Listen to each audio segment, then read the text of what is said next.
Welcome, everyone. It is Saturday morning, and you know what time that is. 10 o'clock. That's what time it is. It's time for another Metalhead Unite show. Yes, because that is actually what 10 o'clock on Saturday morning means. It is Metalheads Unite here on the internet. Just make us part of your morning like you used to do when you were a kid and you took Saturday morning cereal and sat in front of the cartoons for 3 hours.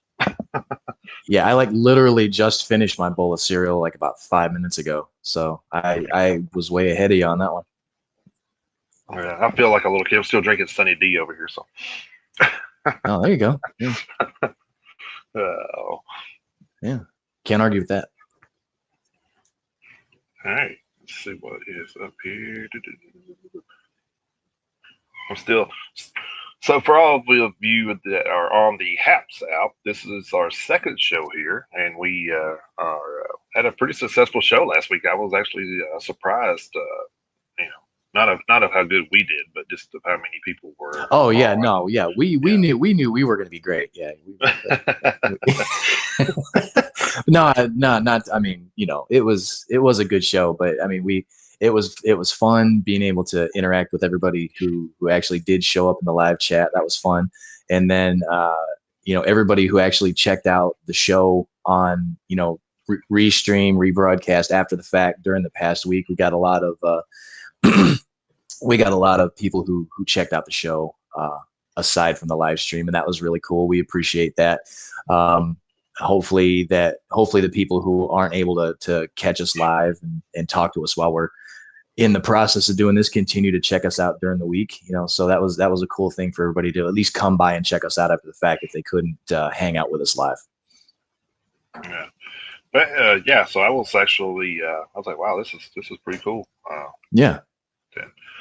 So just if you don't know, that's with one of the new places is HAPS, and we've actually enjoyed that. So welcome back, all of you HAPS folks. Yeah. Along with the other 89 platforms that we go out to with the Voice of the People Radio.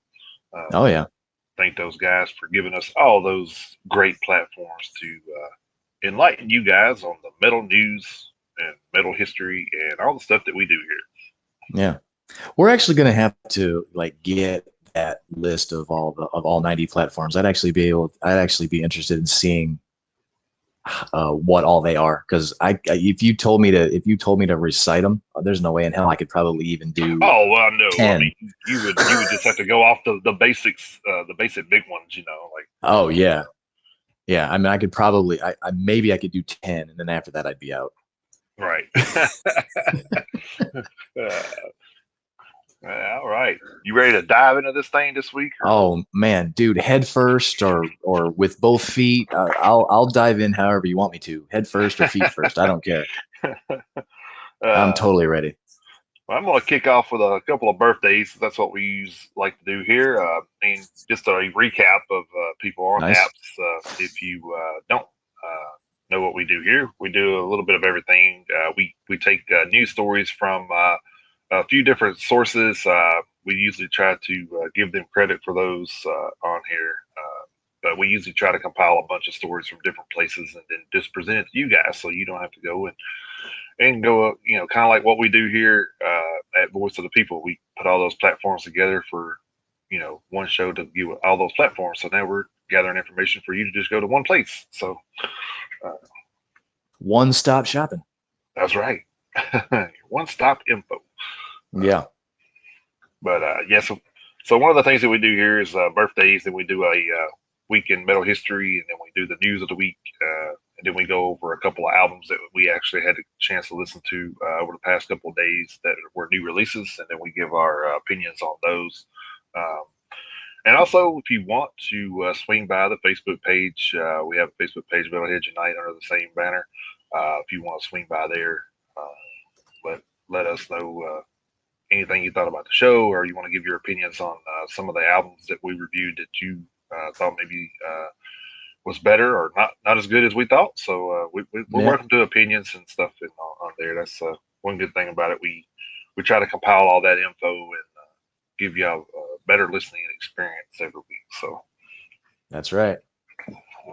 And if you come over to the Facebook page, if there's a music video that you guys just recently discovered, or something that's just recently come out, either way, you can post those over there. We try to do the same thing. If we see a new release come out, or just something that we enjoy from our musical past, stuff like that. So we try to put music videos up at the Facebook page too. So and like if you're in a band and if you're in a metal band and you want to post some of your personal stuff on there, feel free. I mean, we're all about absolutely. that too.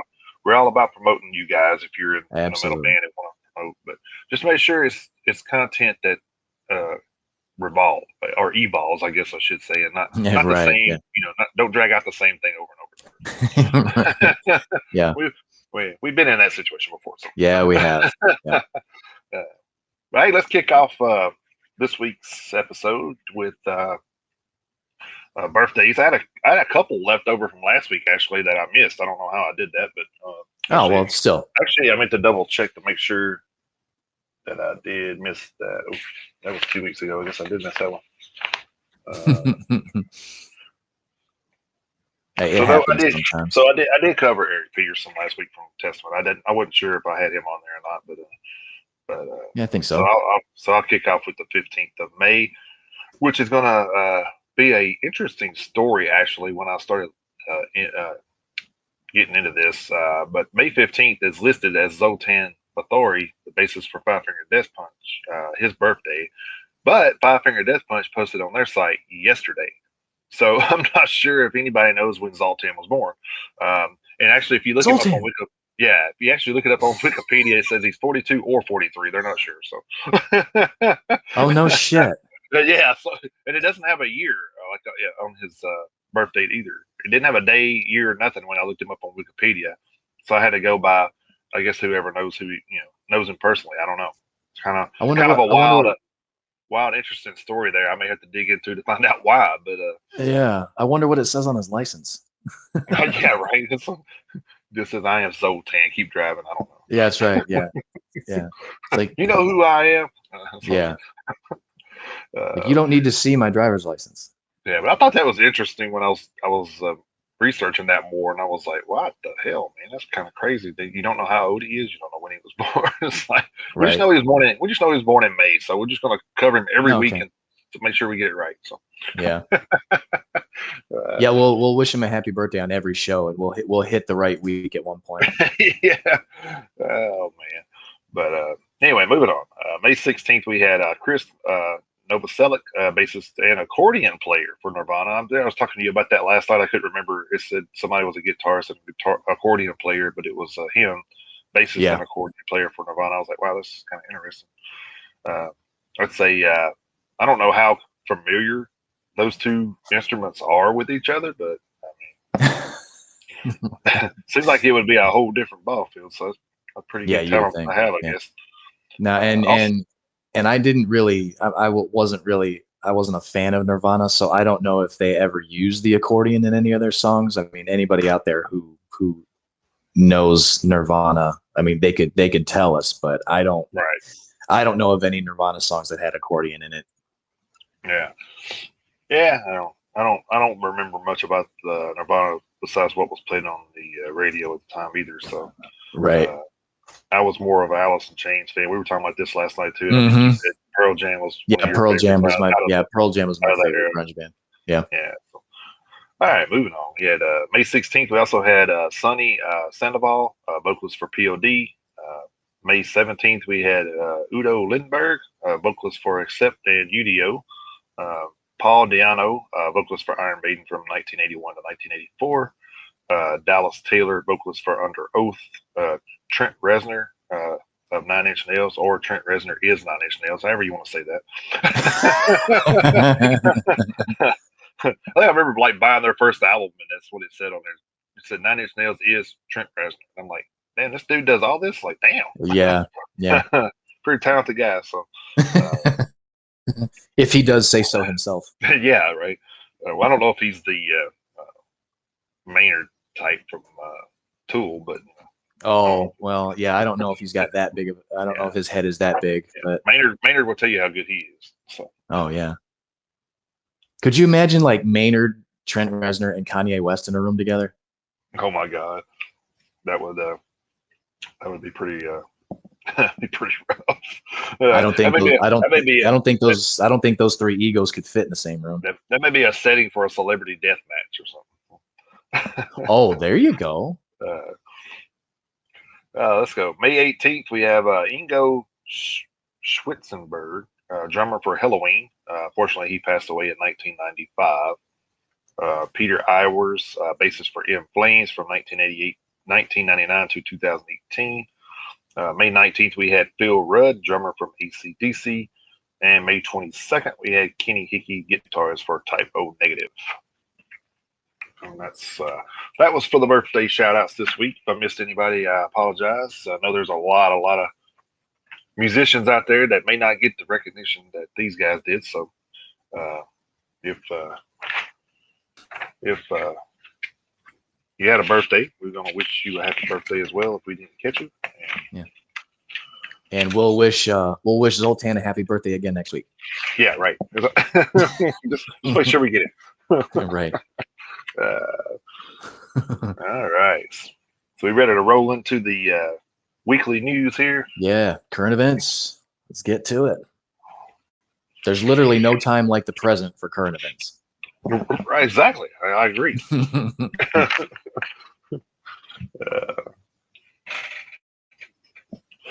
So I'm going to kick off with the one that we talked about last night. Then I'm going to let you add to the story. Okay, yeah. All right. My first story here was legendary guitarist and composer Jason Becker, who has been living with ALS for over 30 years, says that he thought he was on his way out following several scary health issues. Last month, Becker underwent treatment for bacterial infection. He spent several days at a hospital in Northern California after experiencing shortness of breath and a rapid heart rate, according to his mother. Earlier today, Jason released the following statement via his social media. I quote, hey everyone, I'm finally starting to feel like myself again after many months of scary health issues and thinking I was on my way out. Once again, thank you for all your prayers and well wishes. I honestly feel that energy and I'm very grateful. It feels so good to know you are out there and your kindness and support brings tears to my eyes.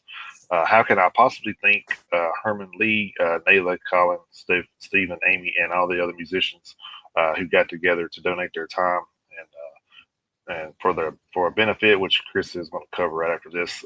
Your loving words and gestures are humbling and honored. Thank you all so much. I'm blessed beyond belief for each and every one of you. I am hoping to be able to check on my computer and try to keep up with everything as much as my energy will allow me, and I hope to get back to music in some form as much as I can. I thank you all from the bottom of my heart.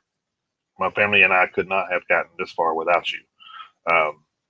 Becker's story is one of brilliance, talent, determination, adversity, and ultimately triumph. A child prodigy on guitar, Jason rose to prominence as a teenager when he was one half of the technical guitar duo.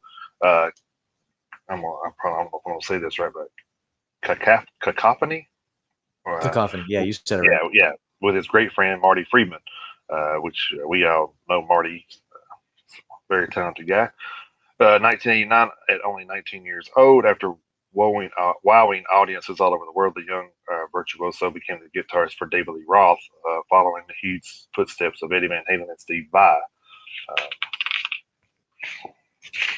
He wrote and recorded on Roth's third solo album, A Little Ain't Enough, and was poised for superstardom when a nagging pain in his leg was diagnosed as motor neuron disease, also known as ALS, or Lou Gehrig's disease, the same condition Stephen Hawking lived with for over 5 decades. It is a fatal condition with a life expectancy of maybe 5 years, maybe.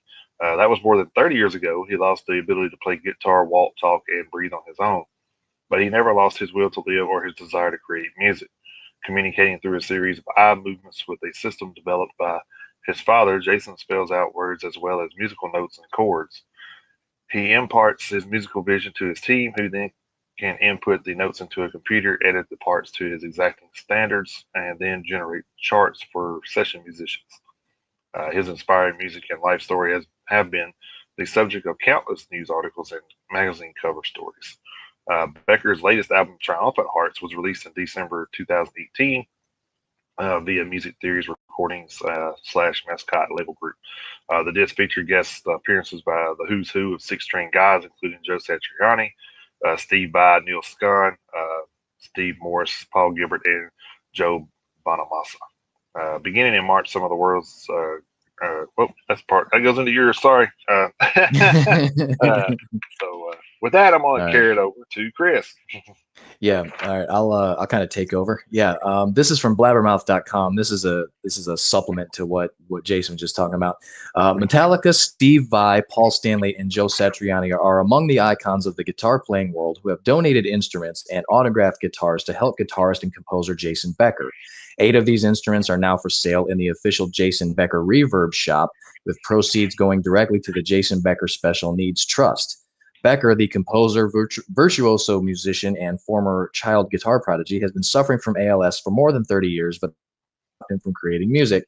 And like Jason just said, his latest album, Triumphant Hearts, was released in 2018 after Becker composed the music via computer using his eyes and enlisted heavy hitters like Marty Friedman, Joe Bonamassa, Joe Satriani, Uli John Roth, Neil Schon, Jeff Loomis, and Paul Gilbert to play the parts.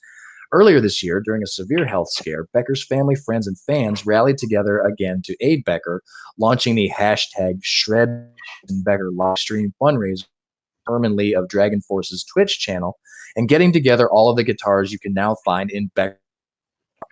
The capstone of the collection is the Triumphant Friends 2 guitar, one of Becker's Kiesel Numbers signature guitars, signed by a host of famous friends: Steve Vai, Warren DeMartini, Nilly Brosh, Herman Lee, Alex Lee, Albert Lee, Neil Schon, Sammy Hagar, Chris Broderick, and Metallica's James Hetfield, Kirk Hammett, Robert Trujillo, and Lars Ulrich. But that's merely one of the star signed instruments for sale. Satriani donated and signed Flame, his custom painted Ibanez JS guitar that he played during 2004's G3 tour.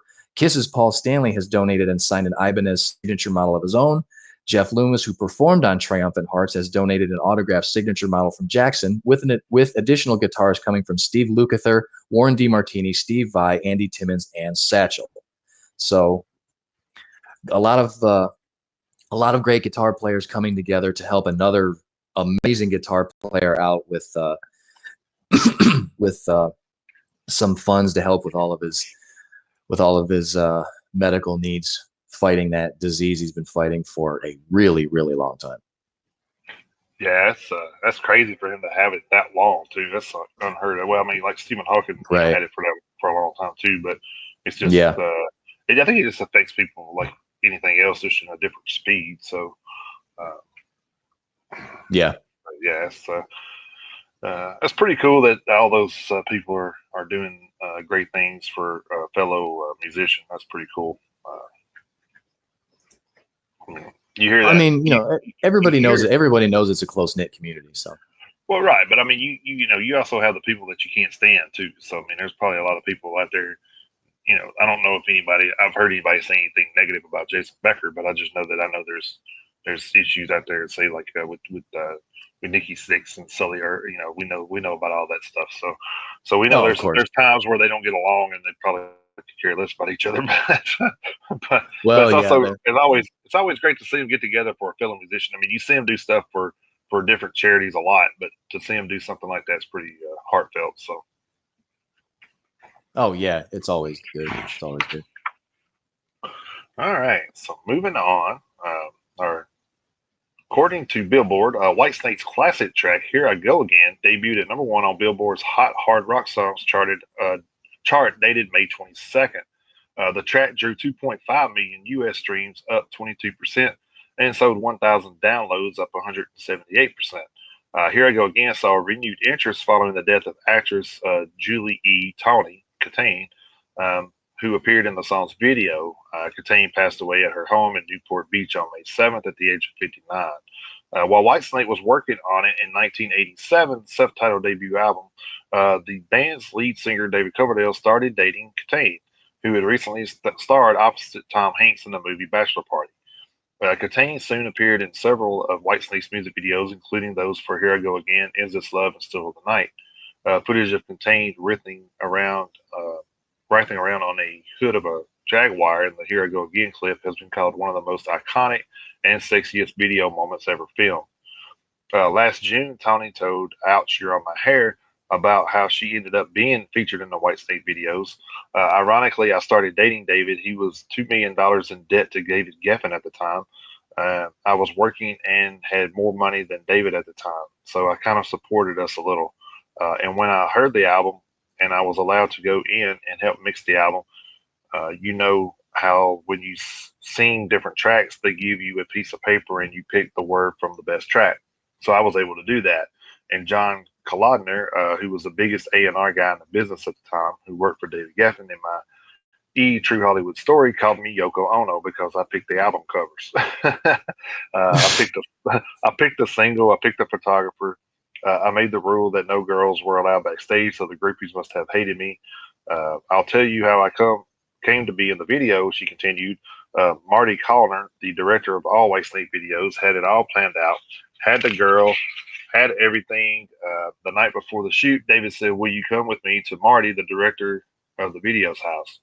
We have to go over the storyboards. So we went over to his Bel Air mansion, and he opens the door, and without even saying hi or hello, he pointed at me and said, you're her. And I'm like, I'm who? And he said, you're the girl. And I was already an actress. I had turned down a couple of bands from not being in their videos because I was an actress. I'm not going to do a rock video. Are you kidding me? That was the mentality. But it was my boyfriend's at the time's video, so I thought, all right, I've already helped my boyfriend on all the Rat album covers. They're referring to her former boyfriend, late guitarist Robin Crosby. Why can't I help my boyfriend in his videos? And so that's how it happened. And this poor girl got a call that she was no longer going to be in it, and here I was.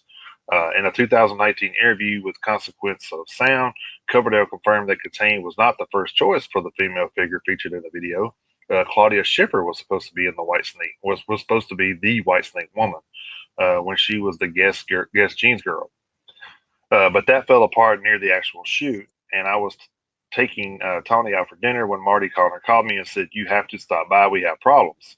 We went to his house on the way to dinner. He opened the door and his jaw hit the floor.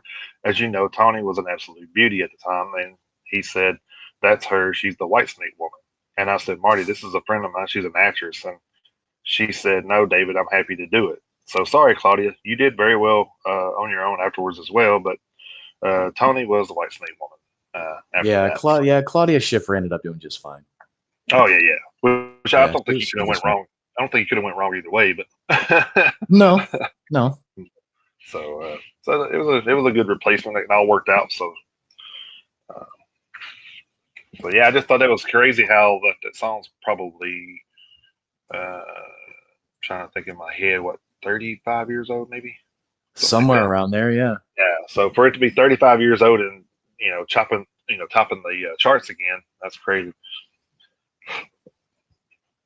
Yeah, just unfortunately, it takes the death of someone to do that. But I mean, it happens all the time. An artist passes away, and then their music sells again. So I mean, it happens all the time.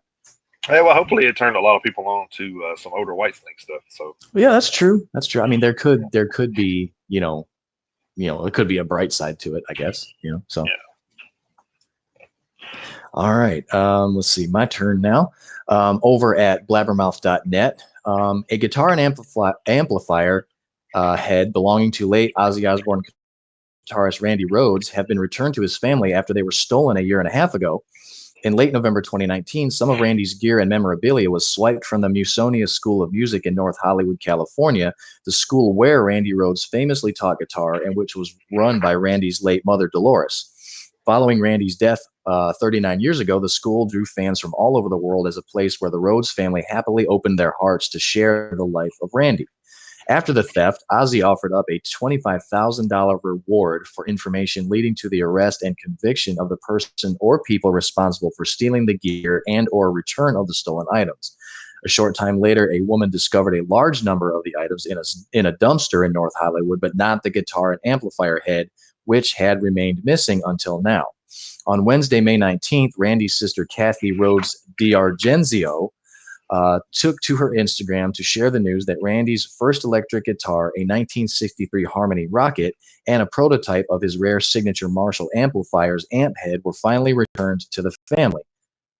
Let's see. She wrote, "Yes, it's official, and you heard it correct. It's back. It's been a crazy Randy week for sure, but this is beyond awesome as well. I am so thankful for this. No words. I cannot answer any questions as this is an ongoing investigation, so don't ask. Wow, absolutely amazing. But trust me, I will follow up when I can. Thanks everyone for all your concerns and love. The Rhodes family." Several items belonging to Rhodes and his family were recovered in early December 2019. Local resident Bobby Fredericks said she spotted the guitar and photos in a dumpster as she was walking her dog on an early Sunday morning. She initially didn't think anything of it until she got home and saw a report about the theft on ABC7. Quote, "As I was laying in bed not feeling well, when it came on, I was like, wait a minute, oh my God," Fredericks told ABC7. "I ran all the way back over here and it was still here. Somebody else started to see it and called police," end quote. Musonia School of Music was founded in 1948 as a place where children and adults in the local community could receive music education at an affordable price. Run today by Dolores' son, Kelly Rhodes, Musonia continues to teach local students of all ages piano, drums, and guitar. Randy Rhodes learned how to play guitar at Musonia. After his passing, Musonia now serves a dual role as a music school and the Randy Rhodes Museum. Randy Rhodes and two others were killed on March 19th, 1982, when the small plane they were flying in at Flying Baron Estates in Leesburg, Florida, struck Ozzy's tour bus, then crashed into a mansion. Rhodes was 25 years old. Rhodes, who played in Ozzy's band 4 decades ago, will receive the Musical Excellence Award at this year's Rock and Roll Hall of Fame induction ceremony, which will be held at Cleveland, Ohio's Rocket Mortgage Fieldhouse on October 30th, probably about 35 years too late. That last sentence is courtesy of myself. Right. The Musical Excellence Award is given to artists, musicians, songwriters, and producers whose originality and influence creating music have had a dramatic impact on music. Dolores Rhodes died in November 2015 at the age of 95. So, man, good for her for hanging around. Right? Yeah. So, All time. yeah. So, whoever returned the amplifier and the guitar, whether it was returned or somebody found it, doesn't really matter. The stuff is back where it belongs, so that's good to hear. Yeah, it's always good to hear. That obviously that does not happen all the time. No, that's actually pretty lucky. All right, School of Rock, the leader in performance-based music education, has announced the opening of its first school in Madrid, Spain. The first entry into Europe for the franchise. Paulo Portela, School of Rock's master franchisee in Brazil, Spain, and Portugal, will open 28 schools throughout Spain and Portugal over the next 10 years. Quote, "We are thrilled for School of Rock to have a presence in Europe and help support the next generation of artists," end quote, said the CEO of School of Rock, Rob Price. Paulo Portela has already made such a positive impact on students in Brazil with his devotion to the School of Rock brand. He is the ideal person to lead this expansion across Spain and Portugal. The new school located in, I'm going to kill this name, I already know it, but Pozuelo de Alarcon. If I did, I'm sorry. Will be owned by Luigi Lobelli, his wife, Cristina Fernandez, and her brothers, Angel, Marcos, and Alfonso. This is the first of 20 schools planned to be opening soon in Spain. We're excited with the impact School of Rock will have in Spain and Europe families, says Fernando Augusto, CEO of School of Rock Spain and partner in the Brazil, Spain, and Portugal holding. We chose to launch School of Rock because it offers the opportunity to both run an attractive business and truly make a difference in the lives of children and adults, said Luigi Lobelli. We are elated to bring this fun, performance-based music education curriculum to Spain. The Madrid school's launch marks the 15th country open or in development for School of Rock. There are currently 291 existing School of Rock locations open and operating across 11 countries, including the United States, Canada, Mexico, Brazil, Peru, Chile, South Africa, Australia, Philippines, Paraguay, and Spain. School of Rock will be opening locations in Taiwan, Ireland, Colombia, and Portugal later this year. School of Rock provides students of all ages an exciting and engaging learning environment for taking guitar lessons, drum lessons, bass lessons, keyboard lessons, and singing lessons. Drawing from all styles of rock and roll, School of Rock students learn theory and techniques via songs from legendary artists such as Aretha Franklin, Lenny Kravitz, and Led Zeppelin. Thanks to the school's patented performance-based learning approach, the students around the world have gained superior instrumental skills and confidence on the big stage, with some moving on to record deals and larger platforms such as American Idol, The Voice, and Broadway. For more information on School of Rock, you can visit the www.schoolofrock.com. That was from blabbermouth.net. So that's pretty cool that they're actually, maybe that's why rock is so prominent and so diverse in so many different countries, since they're doing all that stuff in so many different places. So right. And like we were talking about last night, rock is not dead. So no. By rock no is, yeah, rock is not dead. So, but it's cool that they're opening more locations in like these. I mean, it's cool that they're opening these schools everywhere. I mean, there's you got to keep the music alive, and not just because it's the genre that you and I gravitate towards, but I mean, in just regular everyday public schools, you hear about it all the time about how music programs are getting cut. So these places like School of Rock that focus solely on that, the fact that they are opening those up all over the world is just going to be, it's going to be a benefit. It's going to be a benefit. There's no two ways to look at it. Yeah, I think it's, like I said, I think it's really cool just to show diversity in music like that. You can go and do that stuff in different places, in different languages. It's all, I mean, like I said, we've talked a lot of times about a lot of the German bands that we don't know what they're saying, but man, it's just awesome to hear it. So, right. Exactly. Yeah. So, I mean, it's, I mean, and what was you've also got, and we've talked about metal bands from other countries all the time. Germany's the one we talk about all the time, but when Sweden. You talk about you're talking about, Sweden, but I mean, you talk about Alien Weaponry out of New Zealand. Some of their music is actually sung in the Maori language because they're trying to actually keep that. Those guys are actually trying to keep that language alive. They're trying to do their part anyway. But right. You've got that band The Who out of Mongolia. So, and then there's plenty of rock and heavy metal bands out of the Latin American countries. Obviously, our current recent favorite, Angelus Apatrida, they're out of Spain too. So right. I don't know. I've shared a few videos from a band called Shepherd's Reign. They're a Samoan metal band. So I mean, right? Yeah. So I mean, they actually do a lot of their Samoan chants in their songs. So I mean, those haka dances are fucking awesome. Mm-hmm. Yeah, so it's pretty interesting to see. Like I said. So hopefully with this school, it'll develop a lot more musicians that we'll be listening to in the future. So here's hoping for sure. So good luck. I mean, good luck to every single one of those School of Rock locations, no matter where they are. Good luck to all of them. Absolutely. All right. Staying over at blabbermouth.net, and this is kind of a theme and a company we've talked about on more than one occasion, and Jason beat me to the last one, so I'm going to grab this one. Puck Hockey, the hockey-based fashion brand, has released a new collection of gear with the legendary band Korn. Matt Marini, CEO of Puck Hockey, says when Korn dropped their first record, you knew it was something very special the moment it blasted out of the speakers and literally rattled your brain. That amazing low end, the groove, the vocal styling, and the phenomenal guitar work were so original and remain so to this day. Korn has remained consistently great over 25 years and 13 albums, and it is truly an honor for Puck Hockey to be working with them. We had a great time creating this collection together, and there is much more to come.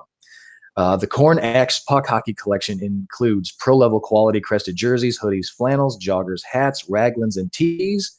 The entire collection is available at puckhockey.com. That's puckhcky.com.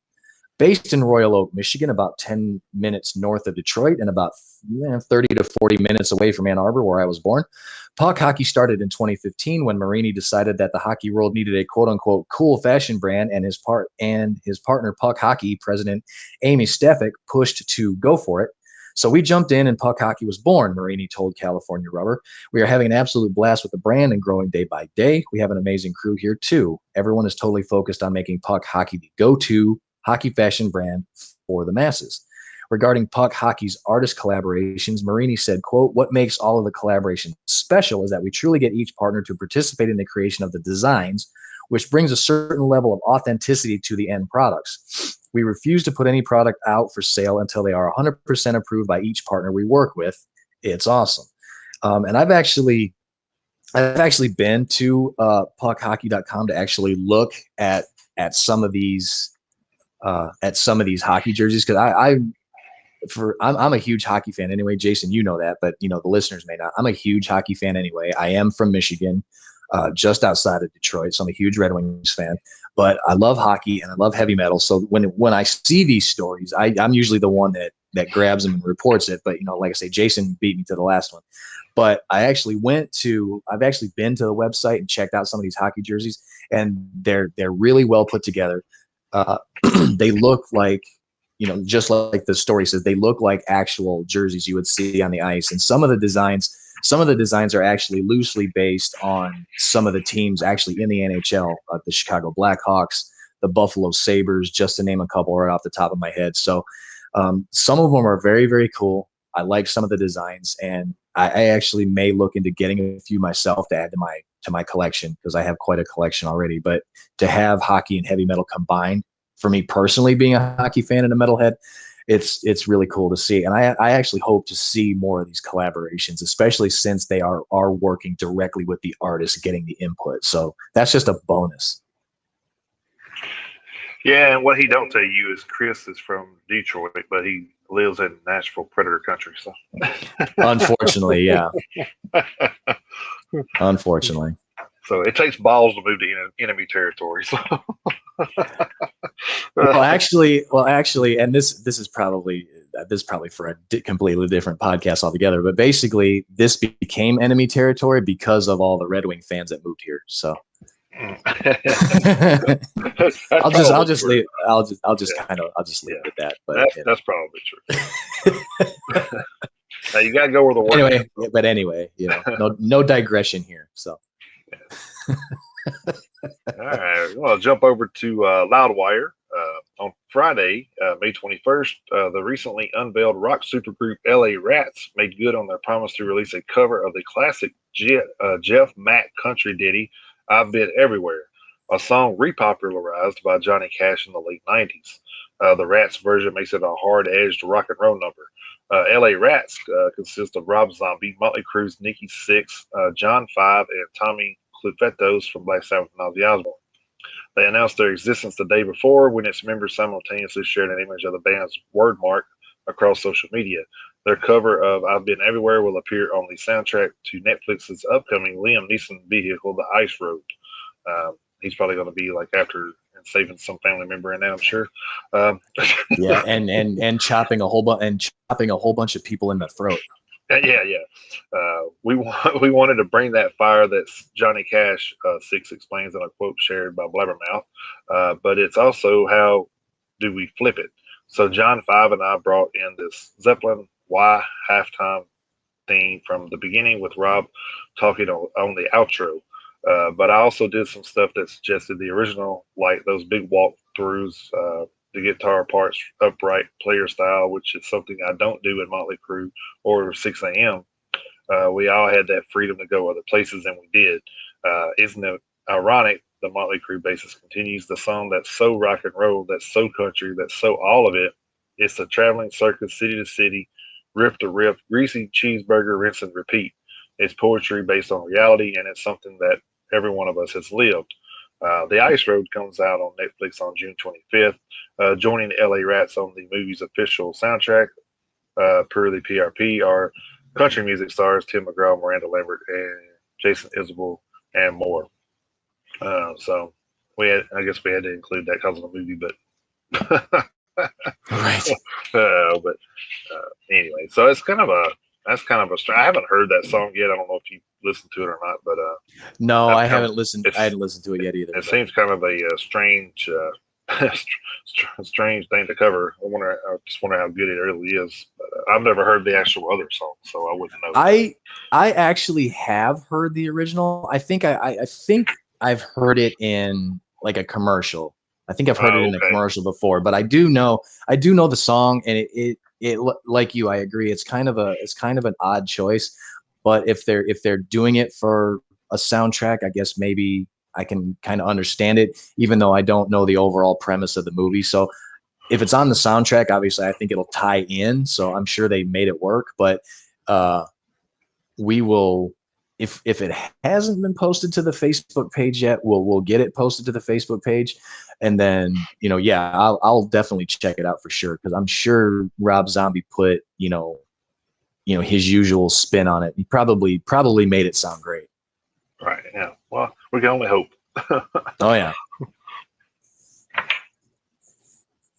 Okay. So sticking with loudwire.com. People are either going to love this news or going to hate this news just because of the band involved. But Five Finger Death Punch aim to enter the studio soon to start tracking not just one but two new albums, up to last year's Fate, as well as a re-recorded version of their 2007 debut, The Way of the Fist. Guitarist Zoltan Bathory shared the news in a May 17th Facebook video, the update focusing on the vehicle-loving rockers' participation in this year's Corsa America Rally, which is the sports and luxury car event that hit 7 different cities across the Southwest U.S. this month. Near the end of the clip, the musician uncovered Five Finger Death Punch's docket for the next few months. Quote, right after the rally, we are heading to the studio to begin recording our new album due in 2022, Bathory explains in an accompanying statement. Later this summer, we are also planning to re-record our first album, The Way of the Fist, which turns 15 years old next year. It was a truly self-produced DIY album, mostly recorded in my living room, so we thought it would be really interesting to hear it with a proper big production, end quote. In the video, the guitarist who founded Five Finger Death Punch in 2005 with drummer and The Way of the Fist co-producer Jeremy Spencer, now of Psychosexual, looks back on those early Five Finger Death Punch recording sessions with a slight chagrin. Quote, it never really got the big production treatment, so I really want to see what. I mean, imagine Way of the Fist, The Bleeding, all these songs with this giant sound. Imagine what it's going to sound like. Yeah, you feeling it? I'm feeling it, end quote.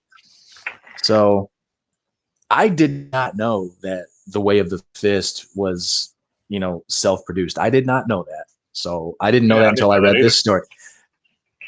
I mean, for the fact that it was self-produced, I mean, it sounds pretty damn good. So, but if they're going to go into an actual studio and use all the bells and whistles that, they used on all their other albums, it will be interesting to actually hear how it comes out. And you and I for sure, I don't know if anybody else out there is, who may be listening, but I know you and I would be looking forward to a follow-up to Fate. I liked Fate. I know you liked Fate. Yeah. So, it'll be interesting to see what they come up with next. Right. And like, as much hate as they get, they are like one of the bands that are continuously like putting music out like every other year or so. So. Oh yeah, man, they work. They work. So it's like no days off for Five Finger Death Punch. So. No. All right. This one is also from Loudwire. Metallica are teasing something along the lines of Black Album 2021 on social media. All of you sleuths out there, it's time to get to work. The cryptic message was written in a caption of an Instagram post, which was a clip of them playing Wherever I May Roam during a San Diego concert in 1992. and the road becomes my bride, the caption reads, which is topped off with 2 hashtags of the phrases Flashback Friday and Black Album 2021. Someone on the Metallica Reddit actually posted a screenshot of the Instagram video, which also had the hashtag coming this fall at the very bottom. The band apparently removed the hashtag from the caption because people in the comments also wrote coming this fall. This year marks the 30th anniversary of the Black Album, which was initially released on August 12th, 1991. Some of Metallica's Instagram followers have speculated that the fall hashtag was alluding to some sort of box set to commemorate the anniversary of the album, while others are curious whether it means they are releasing a whole new album in general. A new Metallica record would be their first release since 2016's Hardwired to Self-Destruct. We do know that the band wrote 10 songs during the COVID-19 lockdown. However, Lars Ulrich admitted earlier this year that the progress on the new album has been very slow, or as the exact term he used, glacial. So, Right. Yeah. So yeah. So that'd be kind of cool to see. I kind of would lean more toward the 30th anniversary box set myself. I don't think anything new is going to come out this year from Metallica. So no, probably not. But man, that we were talking about it last night, and that album has sold over 16 million copies just by itself. Right, that's just unreal. Yeah, that's nuts. It's nuts. Not bad for a band that quote unquote sold out. Yeah, right. Well, I mean, would they have hit that 16 million if they didn't? I mean, that's another thing to look at, I guess. I mean, God forbid a band becomes successful. I know, right? I mean, what is that not what they're or I guess God forbid they do what they set out to do, I guess. Yeah. But it's like Jason Newsted said on that Behind the Music when they were talking about it. He said, "Yes, we sell out every seat in the house, every night we play, everywhere we play." Exactly right. So yeah, it all depends on your perspective of sold out. Yeah, we hear that a lot in a lot of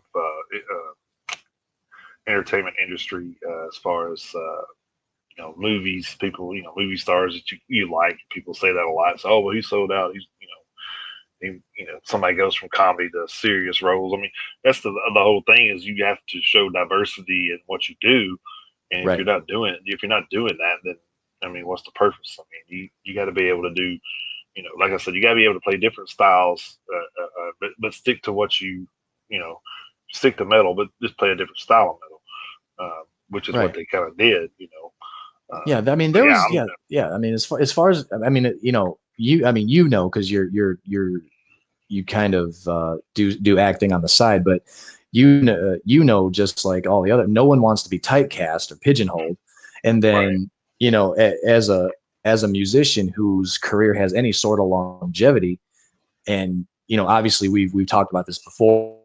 Disturbed as the main example. You don't want people to accuse you of starting to sound the same, because then nobody give a shit about the new music you put out. Right. So is like the shitstorm that Metallica faced when they came out with Load and Reload. Well, you're damned if you do and you're damned if you don't, because I mean, you keep making the same shit. People be like, well, you're not making anything new. You make something new and people are like, well, what the hell are you doing? Yeah, I mean, that's kind of what we were talking about.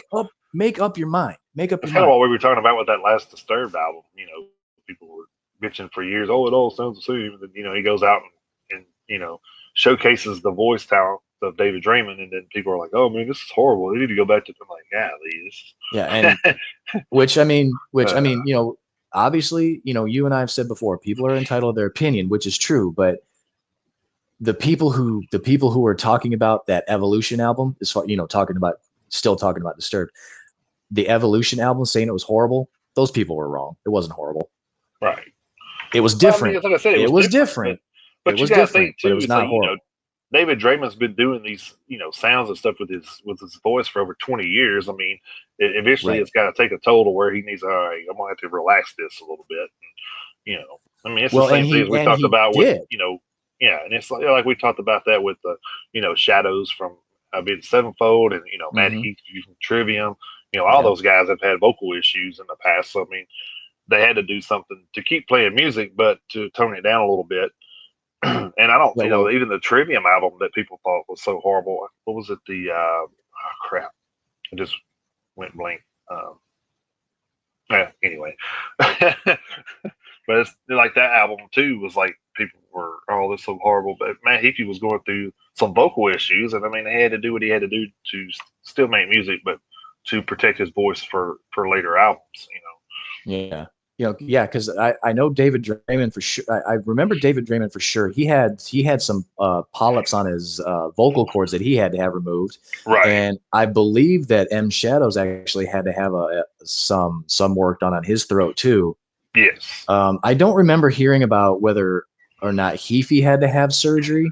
He did not. I think he talked to Shadows about that. And then I think Shadows was giving him some coaching on that, so he didn't have to go that far with it. I think I remember reading a story about that. So yeah, but I mean, it's like you said, because I've got every CD, like Avenged Sevenfold. I've got every CD that they've put out, and then but their first two albums, Sounding the Seventh Trumpet and Waking the Fallen, M Shadows had that more aggressive kind of guttural death metal vocal style. And then when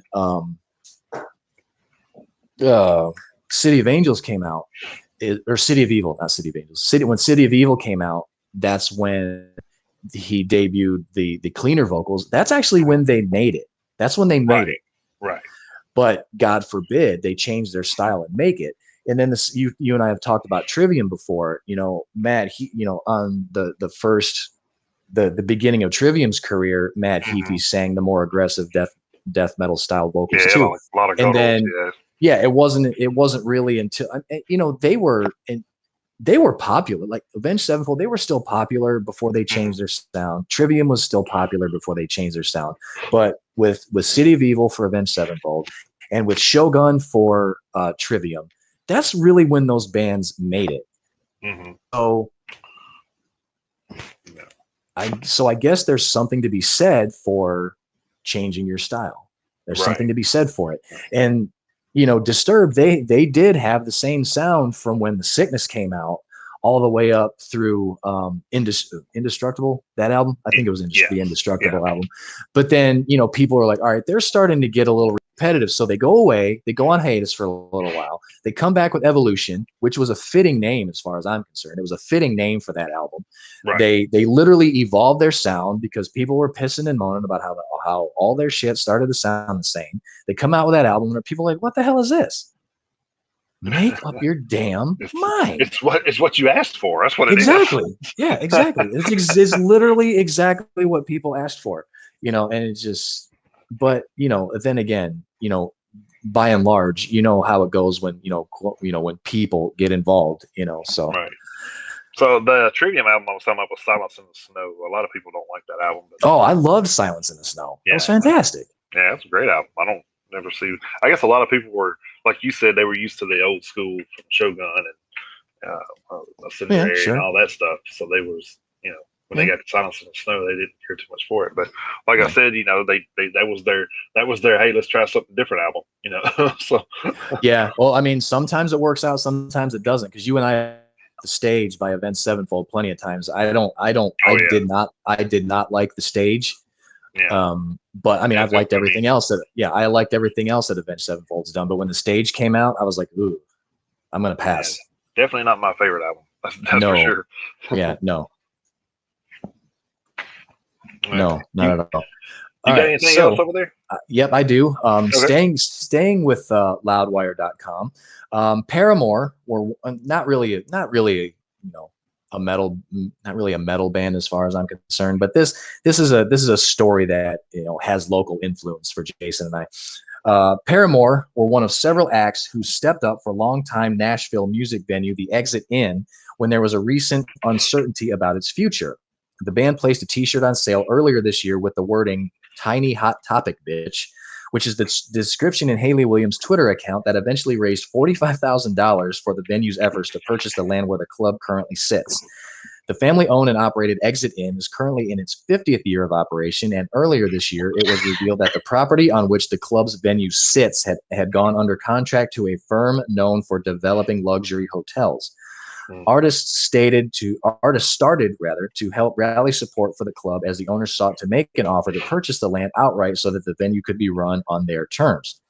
In April, Adventurous Journeys founder Ben Weprin revealed in a statement that the developer had never intended to use the space for anything other than retaining the Music City venue and staple of Nashville's rock block in its current space.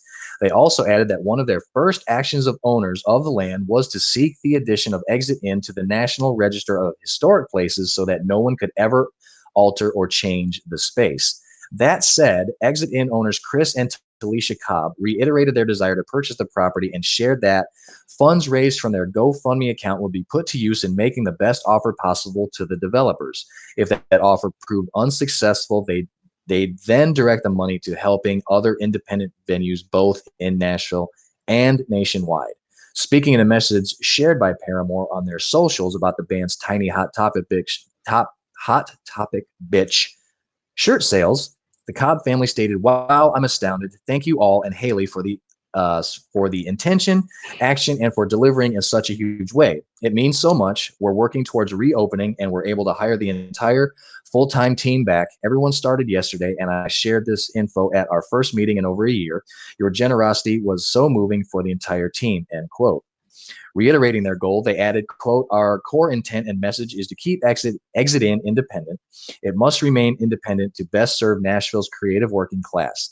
These are our core messages at this time. As stated on the GoFundMe, should our purchase be unsuccessful, funds raised will be donated to Music Venue Alliance Nashville to keep Keep 615 Live and the National Independent Venue Association so they can continue to fight to hashtag save our stages," end quote. See the full message below. And it's, there's a Twitter picture embedded with all that stuff on it. But Paramore last released an album with 2017's After Laughter. Over the past year, Hayley Williams served up her first solo releases, but in February of this year, Williams confirmed that she is ready for the next Paramore album. So, you and I have been to Exit In before. It's a small venue. It's a small venue, but Yeah. it's got character. It's got history, having been around for 50 years, and I don't know how many people out there listening who have been to Nashville like ever, or especially recently. But if a venue like that can be saved in lieu of another, one of these overpriced hotels or apartment buildings, I'm all for it, because basically what you see, in the Nashville skyline nowadays are these big tall glass buildings, and then cranes just building more big tall glass buildings. So, right.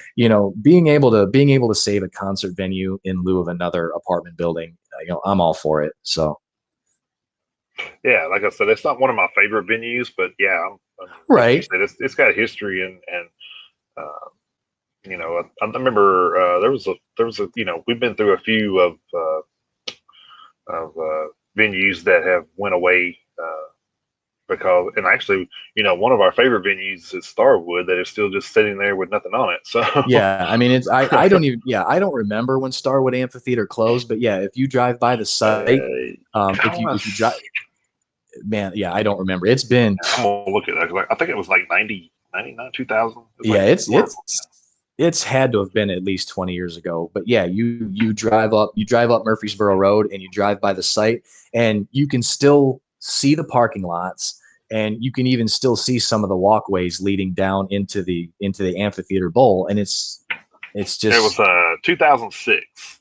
Okay, so 15 years ago. Okay, I thought it was more like, but still. I didn't know this. They said it was owned by Live Nation. I never knew that. Huh. When was it owned by Live Nation? Or it was saying from 86 to 2006. So. Oh. I'll be damned. I didn't know that. Yeah, I didn't know that either.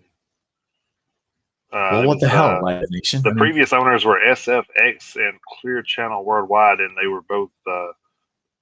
Looks like they were both dissolved by Live Nation, so they all became one. I guess they all became Live Nation. So. Oh, okay. And so it was demolished in 2007, and as 2021 has not been redeveloped. So. No, it has not. So it's like a big big just space to sit on there, and nothing, can't do nothing, nothing with it. Yeah. I mean, Yeah. It's just a big, it's just and it's basically just a big empty space right now on the corner of Old Hickory Boulevard and Murfreesboro Road right there. So so it's the it's never really, knew, never, it's a damn yeah. shame. It's a damn shame. I never knew why they did that. I'm just like, man, that was like I have no idea. That's where all the outdoor shows. I guess because of Ascend, they built the Ascend Theater not long after that. So I don't know. I guess that was more of a national But I mean, I guess I don't know. I mean, I've been to Ascend Amphitheater and it's nice. I mean, and it is literally right smack downtown. It's nice. Yeah. But you would not get an Ozfest. No. There's no way you're getting a show of that magnitude in the Ascend Amphitheater. You're just not going to do it. So, I mean, I went to see 3 Ozfests at Starwood. I saw Pantera there. I saw Metallica there. Who else did I see there? I saw Pantera there twice and Metallica there once and 3 Ozfests. So yeah, I went to plenty of shows there. Shows of that magnitude, you're not getting into Ascend Amphitheater even now. You're not. So I don't know. And there's not another venue of that size around here unless you were going to try to get an Ozfest or something inside of the football stadium where the Titans play. Right. But so I'm not exactly sure. I don't know if it was the fact that technically Starwood was almost in Rutherford County and not in Davidson County, because I mean it's damn it's bordered. Yeah. It's right there on the border of Davidson County and Rutherford County. So it's almost South Nashville, North Murfreesboro. So I don't know if that had anything to do with it. Like the intention was to close Starwood down and get a venue closer to downtown Nashville. I don't know. But if that was the rationale, they failed. Because like I say, the new amphitheater is probably half the size of Starwood.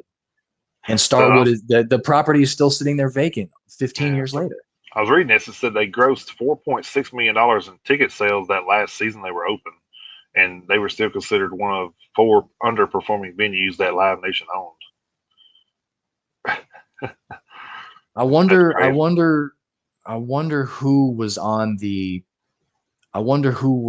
that last season's concert bill. I wonder who was on the calendar. I got the very last show right here. The very last show was Aerosmith and Motley Crue. Well, Jesus, there you go. I mean, but still, I want, because like I said, I didn't go to a ton of shows at Starwood. I didn't go to a ton. Right. Well, but I went to a bunch of shows there. Yeah, but I mean, but I went to enough to know that place for the shows that I went to, like I say, 3 Ozfests, 2 Pantera concerts, and a Metallica concert. Mm-hmm. Those are huge artists that need a huge venue, and that was the venue in which to hold those types of concerts. Of course, I got to go to a lot of shows at Starwood because my uncle at the time worked for Anheuser-Busch, and of course, Budweiser sponsored almost every concert there. So right, yeah. so he was always, "Hey, you want to go to this? You want to go to this?" I'm like, "Yeah." So and I was like, "Hell yeah, I'll go." Yeah. Yeah. So yeah, I would have been interested to see the entire calendar for Starwood for that last season, because I mean, if Aerosmith and Motley Crue was the last show, and what year was that again? 06 that it closed? 06, yeah. And 06? I think the last show that I seen there was actually in 06 as well, and I think it was the Family Values tour with Korn. So there you go, another big one. So it was like Korn and Deftones and Stone Sour. Right. Flyleaf, right. Seven Dust in 10 years. That was a lineup. So yeah. So I mean, I would still like to see the entire calendar for that year, because those 2 shows were obviously big shows with big artists. Mm-hmm. But if Live Nation wasn't booking the facility to capacity, that's on them. It's not on the concert goers. Book the venue. The people will book them, and they will book them, and the fans will come. You know what I mean? When as much as we hate the station, whenever the Buzz came to Nashville, they held their annual Buzz Fest concerts there, which Right. which they and honestly, when they had that concert, it had a little bit for everybody. It had the bands that we don't like, of course, but it had a lot of bands that we do like. Right. I went to two And of those, 2 or 3 of I don't those know. there. So it sounds like it was.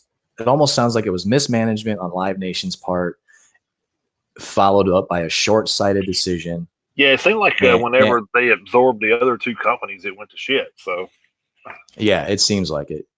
It seems like it was such a great place to watch a show. Such a great place to watch a show, and it's bullshit that it's gone.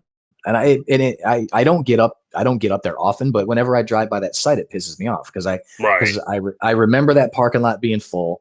I remember being inside that venue and seeing people everywhere, seeing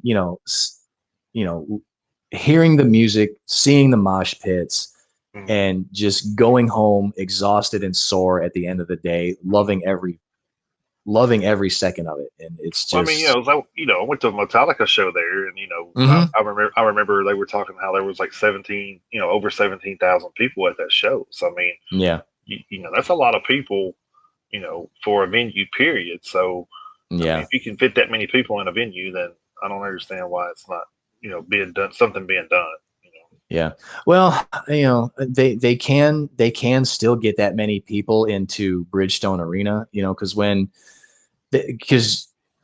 I saw Metallica at Bridgestone, and when they had that in the round set up, you can what they do is I know what in the round means, but they have this basically they have the stage set up at center ice on the hockey arena, but obviously they cover the ice, and then they have the stage at center ice. So basically everybody who has the GA, they're basically standing on the ice surface around the stage, and then everybody in the normal stands are there watching the show too. So you can still get 17,000 people, in the hockey arena, but at the same time, when you're talking about a festival, like the festivals that came to Starwood, you're not fitting a festival into a hockey arena.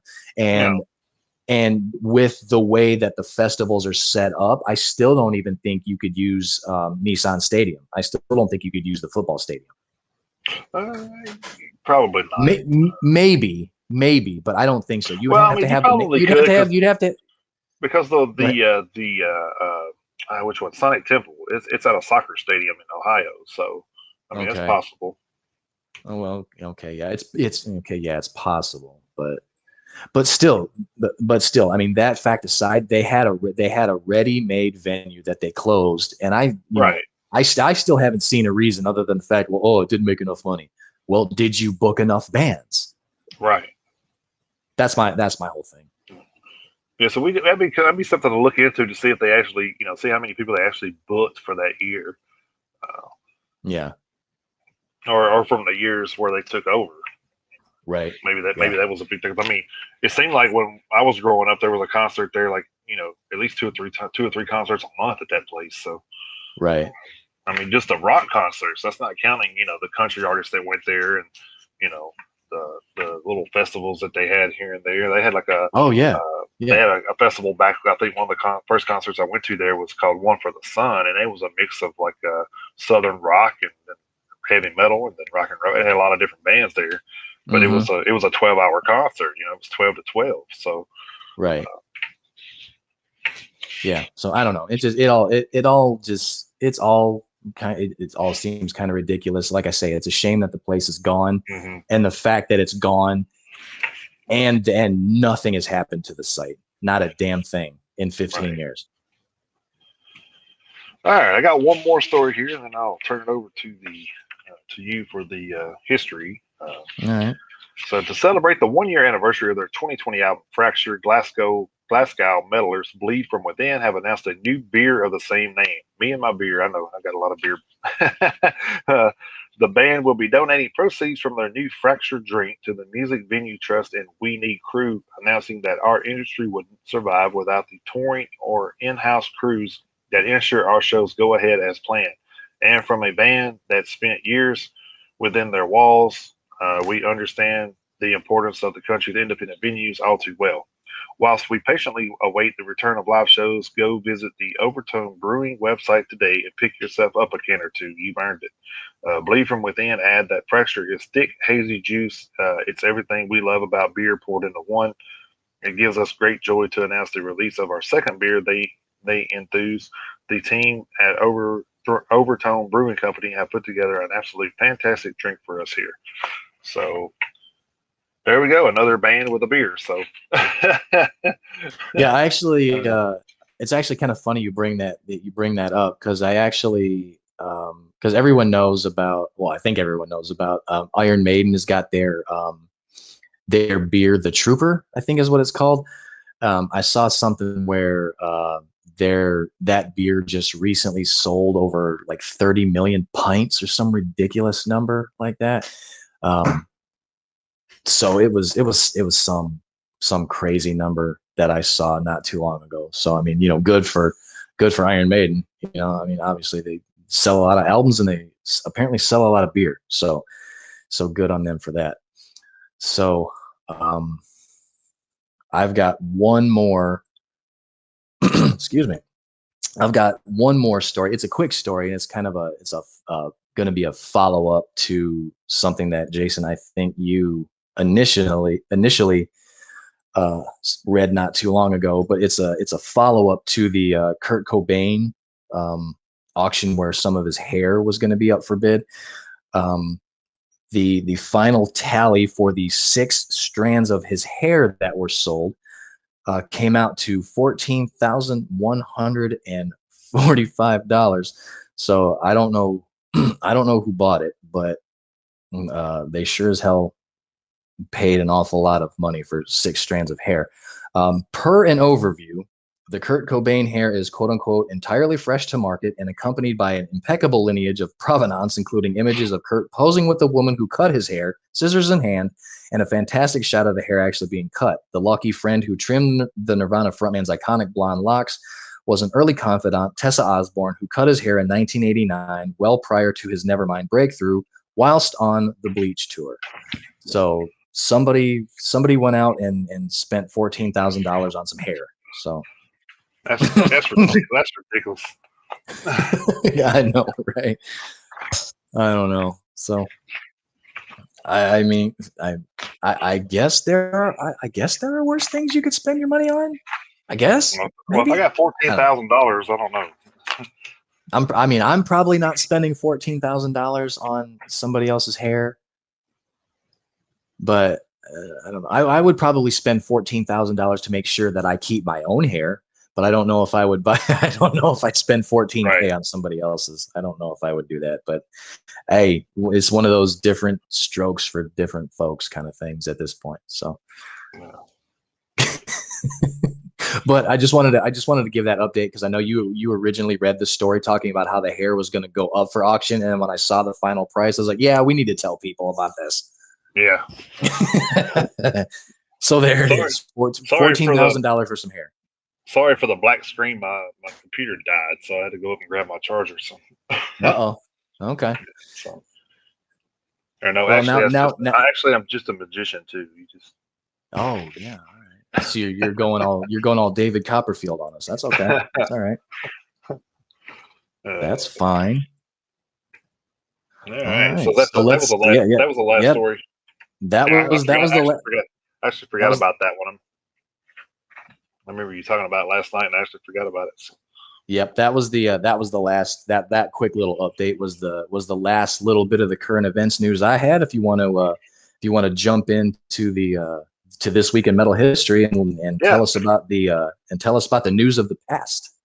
Yeah.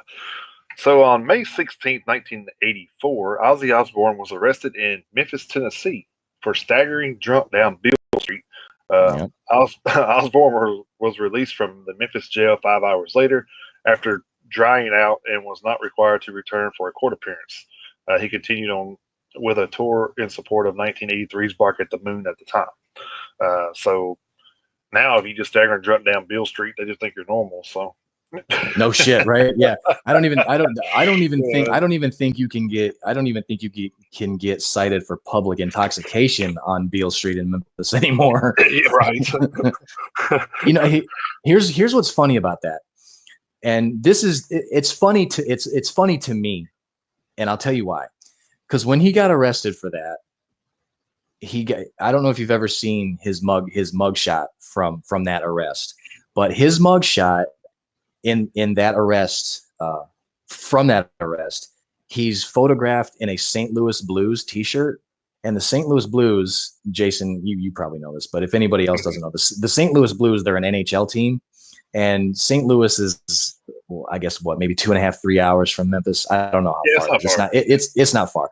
So technically, I guess the St. Louis Blues would be, I guess, quote unquote, the local hockey team to Memphis, especially at the time, because the Predators weren't around. The Predators weren't around until 1998. But anyway, so that always makes me laugh because it's Ozzy Osbourne. He's wearing a St. Louis Blues t-shirt. I've always wanted to know, first, where the hell did he get that shirt? And two, did he have any idea who the St. Louis Blues even were? So that's what it was funny to me seeing that, because I don't know, because I mean, obviously he's from England. I don't even know if I don't even know. He may know what hockey is, but I don't know if he does or not. Especially in 1983, I don't know if he knew what hockey was, especially with as obliterated as he was half the time. So for me, seeing him in that St. Louis Blues shirt, I was like, where did he get it? And does he even know who the hell the St. Louis Blues are? So that's just a quick. That was just a quick aside for me about that story. I almost want to believe that he was naked when he was arrested, because he had a history of doing so. He did in that time. So I wonder if they just said, "Hey, put this on."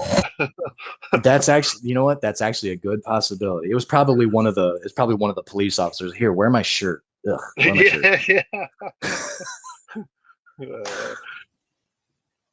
Oh my God! He only knows what a ham sandwich is with light. Hey, mustard. there's Crowley. Good morning, Crowley. How are you? So ham sandwich. Yeah. So May 16th, 2010, Ronnie James Dio, singer with Elf, Rainbow, and Black Sabbath, and his own band Dio, died after a 6-month battle with stomach cancer. He was 67 years old. Dio's career began in 1957 with the Vegas Kings, which later changed to Ronnie and the Rumblers, then Ronnie and the Redcaps. Then in 61, Ronnie James Dio and the Prophets, or Ronnie Dio and the Prophets, sorry. 1967, it was Dio and Prophets. Guitarist Nick Pantas formed the Electric Elves, which shortened its name to Elf. Then the band's success eventually landed them on opening slot for Deep Purple, which exposed Dio's voice to Deep Purple's guitarist Richie Blackmore, who later recruited Dio and other members of Elf for his new band Rainbow. So yeah, that was for people who don't know but should know. Ronnie James Dio is the not the inventor of devil horns, but the first person that we've seen do them. I think we've talked about his grandmother, right? Is the one that technically, actually, technically his grandmother. He got him from his grandmother. Yeah.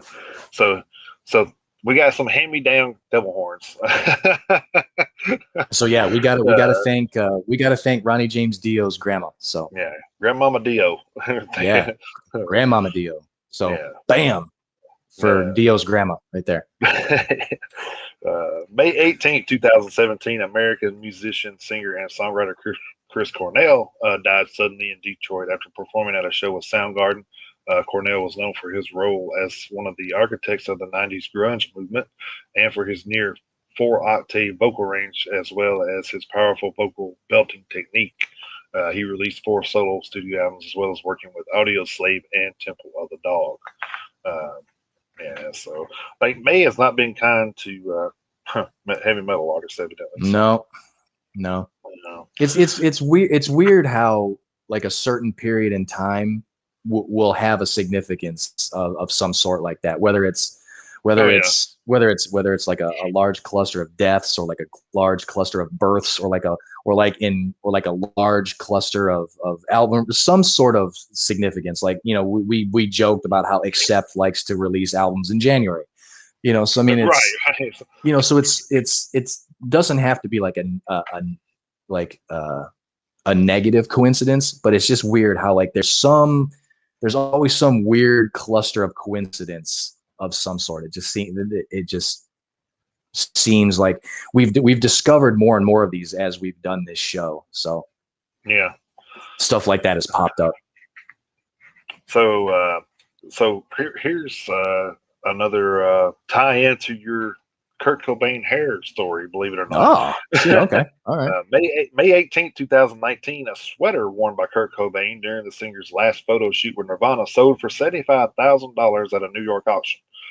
Also sold for $23,000 was Nirvana's handwritten set list from an April 1990 concert in Washington, D.C., which Cobain wrote with black marker on a paper plate. Cobain had eaten some pizza before the show and proceeded to write the set list on the plate he had been eating his pizza on. Jesus Christ! So $23,000 for a paper plate. So yeah, and here's the ironic part. I bet you that there were strands of Kurt Cobain's hair in that sweater. Yeah, probably in the pizza too. Probably, yeah. Oh wow, Jesus! But so there's been some people throwing some money around for a while at stuff like this. It's pretty crazy. That's true. That is true. I watch enough Supernatural to know not to buy nothing that may have been in contact with somebody that's no longer living. So. Right. Yeah, you end up having to keep a lot of salt on hand. Yeah, right. May 20th, 2006, Heavy Metal Monsters Lordi became Finland's first ever Eurovision Song Contest winners after their song Hard Rock Hallelujah won in Athens. The band have you ever heard that song? I can't remember if I have or not. I actually have. It's not a bad song. It's not bad. Yeah, the band won. I'll post a video of it. Yeah, do that. The band won the Eurovision public vote after singing their heavy rock anthem dressed in horror costumes. Yeah, they do that. Yeah. May 21st, 2007, former singer with Creed, Scott Stapp, was arrested at his Florida home and charged with assault. The 33-year-old was held without bail following the charges, which related to a domestic assault. That poor guy, man. I think that was a downfall of Scott Stapp right there. But and then he had all the financial issues and all that stuff. So. Yeah, right. Yeah. Which, I mean, it wasn't like he didn't have any money. He just didn't have access to it. And that's what sucks. Right. It's like, oh, yeah, I got $10 million. I just can't get to it. Yeah, so do I. Yeah, right. May 21st. I identify as a millionaire. Yeah, there you go. May 21st, 2015, Black Sabbath received a Lifetime Achievement Prize at the Ivor Novella Songwriting Awards. Guitarist Tony Iommi picked up the trophy, confirming the heavy metal band would embark on their final tour the following year. May 21st, 2016, Nick Menza, former drummer in the band Megadeth, died after suffering a massive heart attack on stage while performing with the band, with his band OHM in Los Angeles. So that's got to be, man, talk about going out and doing what you love. Well, yeah. I mean, I guess if you could write your own script, I mean, there you go. Yeah, I guess. I mean, well, I mean, May 22nd, 2011, 4 dead dogs in sealed containers were found in the Tennessee home of former Kiss guitarist Vinnie Vincent during an investigation that led to his arrest on charges of assaulting his wife. Vincent, a member of Kiss from 82 to 84, was released after posting a $10,000 bond after his arrest by Rutherford County Sheriff's Department. So, yeah, there was always something creepy about that guy anyway. So. Wait, I didn't... Rutherford County? I thought that's what it said, yeah. Oh, I didn't know he lived in Murfreesboro. I'll be damned. Yeah, Rutherford County Sheriff's Department. Oh, I'll be damned. Okay. Yep. So, yeah. Huh. Okay. All right. Well, that's cool. Yeah. And our good friends, good friends at Decibel Geek cannot stand that guy. So just so you know, they've had a lot of issues with Vinnie Vincent. So. No shit. Okay. Well. Huh. I'll be damned. But that's all I have for past news stories. All right. Well, then I'll take over with my part. This is my part of This Week in Metal History. This part is brought to you by This Week in Metal on Twitter and Facebook. Go check out Metalhead Marv over at Twitter or Facebook at This Day in Metal. Leading off with May 15th, 1987, Motley Crue releases Girls, Girls, Girls, which peaked at number 2 on the Billboard 200 and sold over 4 million copies worldwide, so good for them. May 15th, 1989, Decadence releases their debut album, Gangs and Victims, and Sabat releases Dreamweaver. May 15th, 1992, Testament releases The Ritual, and Jason, you and I were talking about that album last night. It peaked at number 55 on the Billboard 200. Yeah, it's a fantastic album, The Ritual. I mean, get out of here with that. May 15th, 1985, Stryper releases Soldiers Under Command. It was the first Christian metal album to achieve gold record status for selling 500,000 copies or more. May 15th, 1984, Kick Axe releases their debut album, Vices. May 15th, 1990, Dio releases Lock Up the Wolves, which peaked at number 61 on the Billboard 200. And Lita Ford releases Stiletto, which peaked at number 54 on the Billboard 200. So Lita Ford beat Dio on that one. Yeah, yeah, she did. May 15th, 2007, Megadeth releases United Abominations, which debuted at number 8 on the Billboard 200. May 15th, 2000, Motorhead releases We Are Motorhead. May 15th of 2009, Stratovarius releases Polaris, and Tim Ripper Owens releases his debut album, Play My Game. yes. Yeah, we like Ripper. May 15th, 2020, Tokyo Blade releases Dark Revolution. Paradise Lost releases Obsidian, and Tyrant releases Hereafter. May 15th, 1994, Crematory releases Just Dreaming. May 15th, 2015, King Parrot releases Dead Set.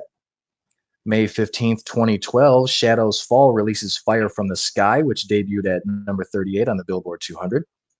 May 15th of 1995, Opeth releases their debut album, Orchid. Moving ahead to the 16th, May 16th, 1983, Iron Maiden releases Peace of Mind, which peaked at number 14 on the Billboard 200 and was the first album with drummer Nico McBrain. And Baron Rojo releases Metalmorphosis, which is a cool band name, or a cool album name, rather. Metalmorphosis. That's cool as hell. May 16th, 1986, Poison releases their debut album, Look What the Cat Dragged In, which sold over 4 million copies worldwide. May 16th of 2000, Orange Goblin releases The Big Black. And Jason, you already alluded to this, but May 16th of 2010 was when Ronnie James Dio passed away from stomach cancer at the age of 67. May 16th rather of 2005, Meshuggah releases Catch 33. May 16th of 2014, Sabaton releases Heroes, which peaked at number 99 on the Billboard 200. It was a pretty solid album as well. May 16th of 2011, Autopsy releases Macabre Eternal. May 16th, 1989, Obituary releases Slowly We Rot. May 16th, 2008, Moonspell releases Night Eternal, which peaked at number 3 on the Portuguese album charts. May 16th of 2007, Nocturnal Rites releases The Eighth Sin. Moving ahead to the 17th, May 17th, 1988, Judas Priest releases Ram It Down, which peaked at number 31 on the Billboard 200. And the Vinnie Vincent Invasion releases All Systems Go, which peaked at number 64 on the Billboard 200. May 17th of 1999, Magic Kingdom releases their debut album, The Arrival, and Evergrey releases Solitude, Dominance, Tragedy. May 17th of 1994, Sarcoma releases their debut album, Integrity. May 17th, 2010, Annihilator releases Annihilator, their self-titled album. May 17th, 1976, Rainbow releases Rising. May 17th of 1974, UFO releases Phenomenon. Moving ahead to the 18th, May 18th, 1988, Betsy releases the self-titled album. And Blind Guardian releases their debut album, Battalions of Fear. May 18th of 2011, Thrash or Die releases their debut album, Poser Holocaust. And Hammerfall releases Infected, which debuted at number 2 on the Swedish charts. That's a good album too. Infected by Hammerfall. You should check that out if you haven't. And if you're a fan of those European power metal bands, they're another one. I'm a fan of Hammerfall, so it was a good album. You check that out. Disciples of Power releases In Dust We Trust, also on May 18th of 2011. May 18th of 1992, Saxon releases Forever Free. May 18th of 2018, Amorphous releases Queen of Time. May 18th, 1999, Wasp releases Hell Dorado, which peaked at number 49 on the Swedish charts. May 18th of 1993, Winger releases Pull. Pixie Killers releases their debut album, One Size Fits All. And Suffocation releases Breeding the Spawn. Excuse me there. 5/18 of 2004, Hyrax releases The New Age of Terror. 5/18, 1998, Gravedigger releases Knights of the Cross. And 5/18 of 2010, Soulfly releases Omen. Moving ahead to the 19th, May 19th, 2009, Warbringer releases Waking into Nightmares. Jungle Rot releases What Horrors Await. And Thor releases Sign of the V. May 19th, 1992, Kiss releases Revenge. May 19th of 2007, Dragon Force releases Reaching into Infinity. May 19th, 2010, Loudness releases King of Pain. May 19th, 1988, Megadeth releases the single Liar. May 19th of 2014, Judas Priest releases the single March of the Damned. May 19th of 2015, Faith No More releases Soul Invictus. Moving ahead to the 20th, May 20th, 1988, Pantera releases Power Metal, which was Phil Anselmo's first album as the band's singer. And if you haven't seen the album cover for that album, do yourself a favor and go Google the album cover for Pantera's Power Metal and have about a 2 to 3 minute chuckle at that album cover, because it's total cheese, but it's fantastic. But it was also 1988. You have to keep that in perspective. Right. Also on 5/20/1988, Flotsam and Jetsam releases No Place for Disgrace. May 20th of 1980, Kiss releases Unmasked. May 20th, 1985, Sabotage releases Power of the Night. May 20th of 2011, UDO releases Rev Raptor, and Mayan releases their debut album Quarter Past. May 20th of 2009, Marilyn Manson releases The High End of Low. May 20th, 1996, Cannibal Corpse releases Vile, and Iced Earth releases The Dark Saga. May 20th, 2003, King's X releases Black Like Sunday. May 20th, 1998, Soilwork releases their debut album Steel Bath Suicide. May 20th, 2002, Obscenity releases Cold Blooded Murder.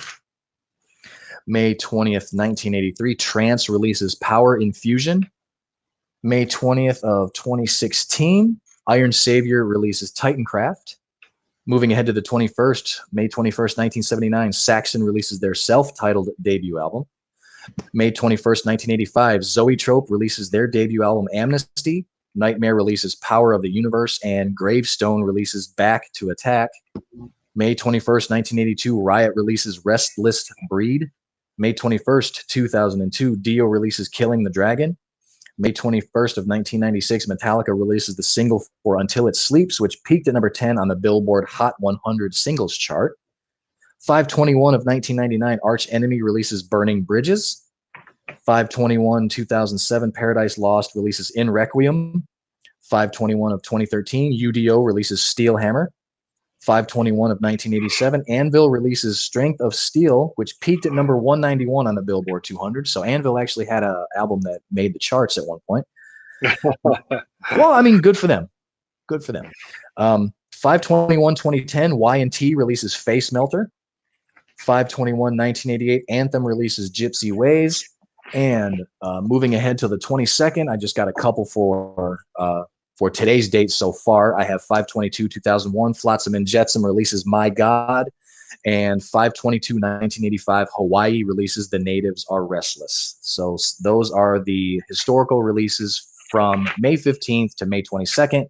I'm sure I'll have some more for May 22nd that I will lead off with on next week's show. Oh, yeah. All right. Thank you for that little drive into history there. Because Yeah, you yes, named sir. a lot of albums in that, and I'm just like, wow, I got that one somewhere. Right.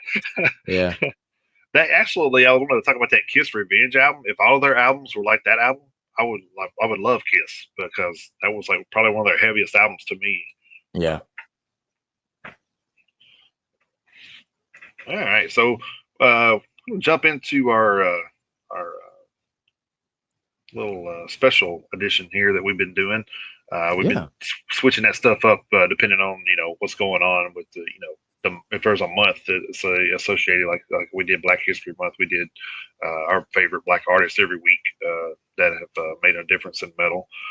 Then what was it? The women were the following month, and then we actually did another one a couple weeks ago, the favorite women vocalist because of Mother's Day. So we try to keep it a theme going there, but every once in a while we just like to throw in our 10 favorite and just make up something. I think last week was our animated. Was last week our cover songs or? No, last week was our favorite movie soundtracks.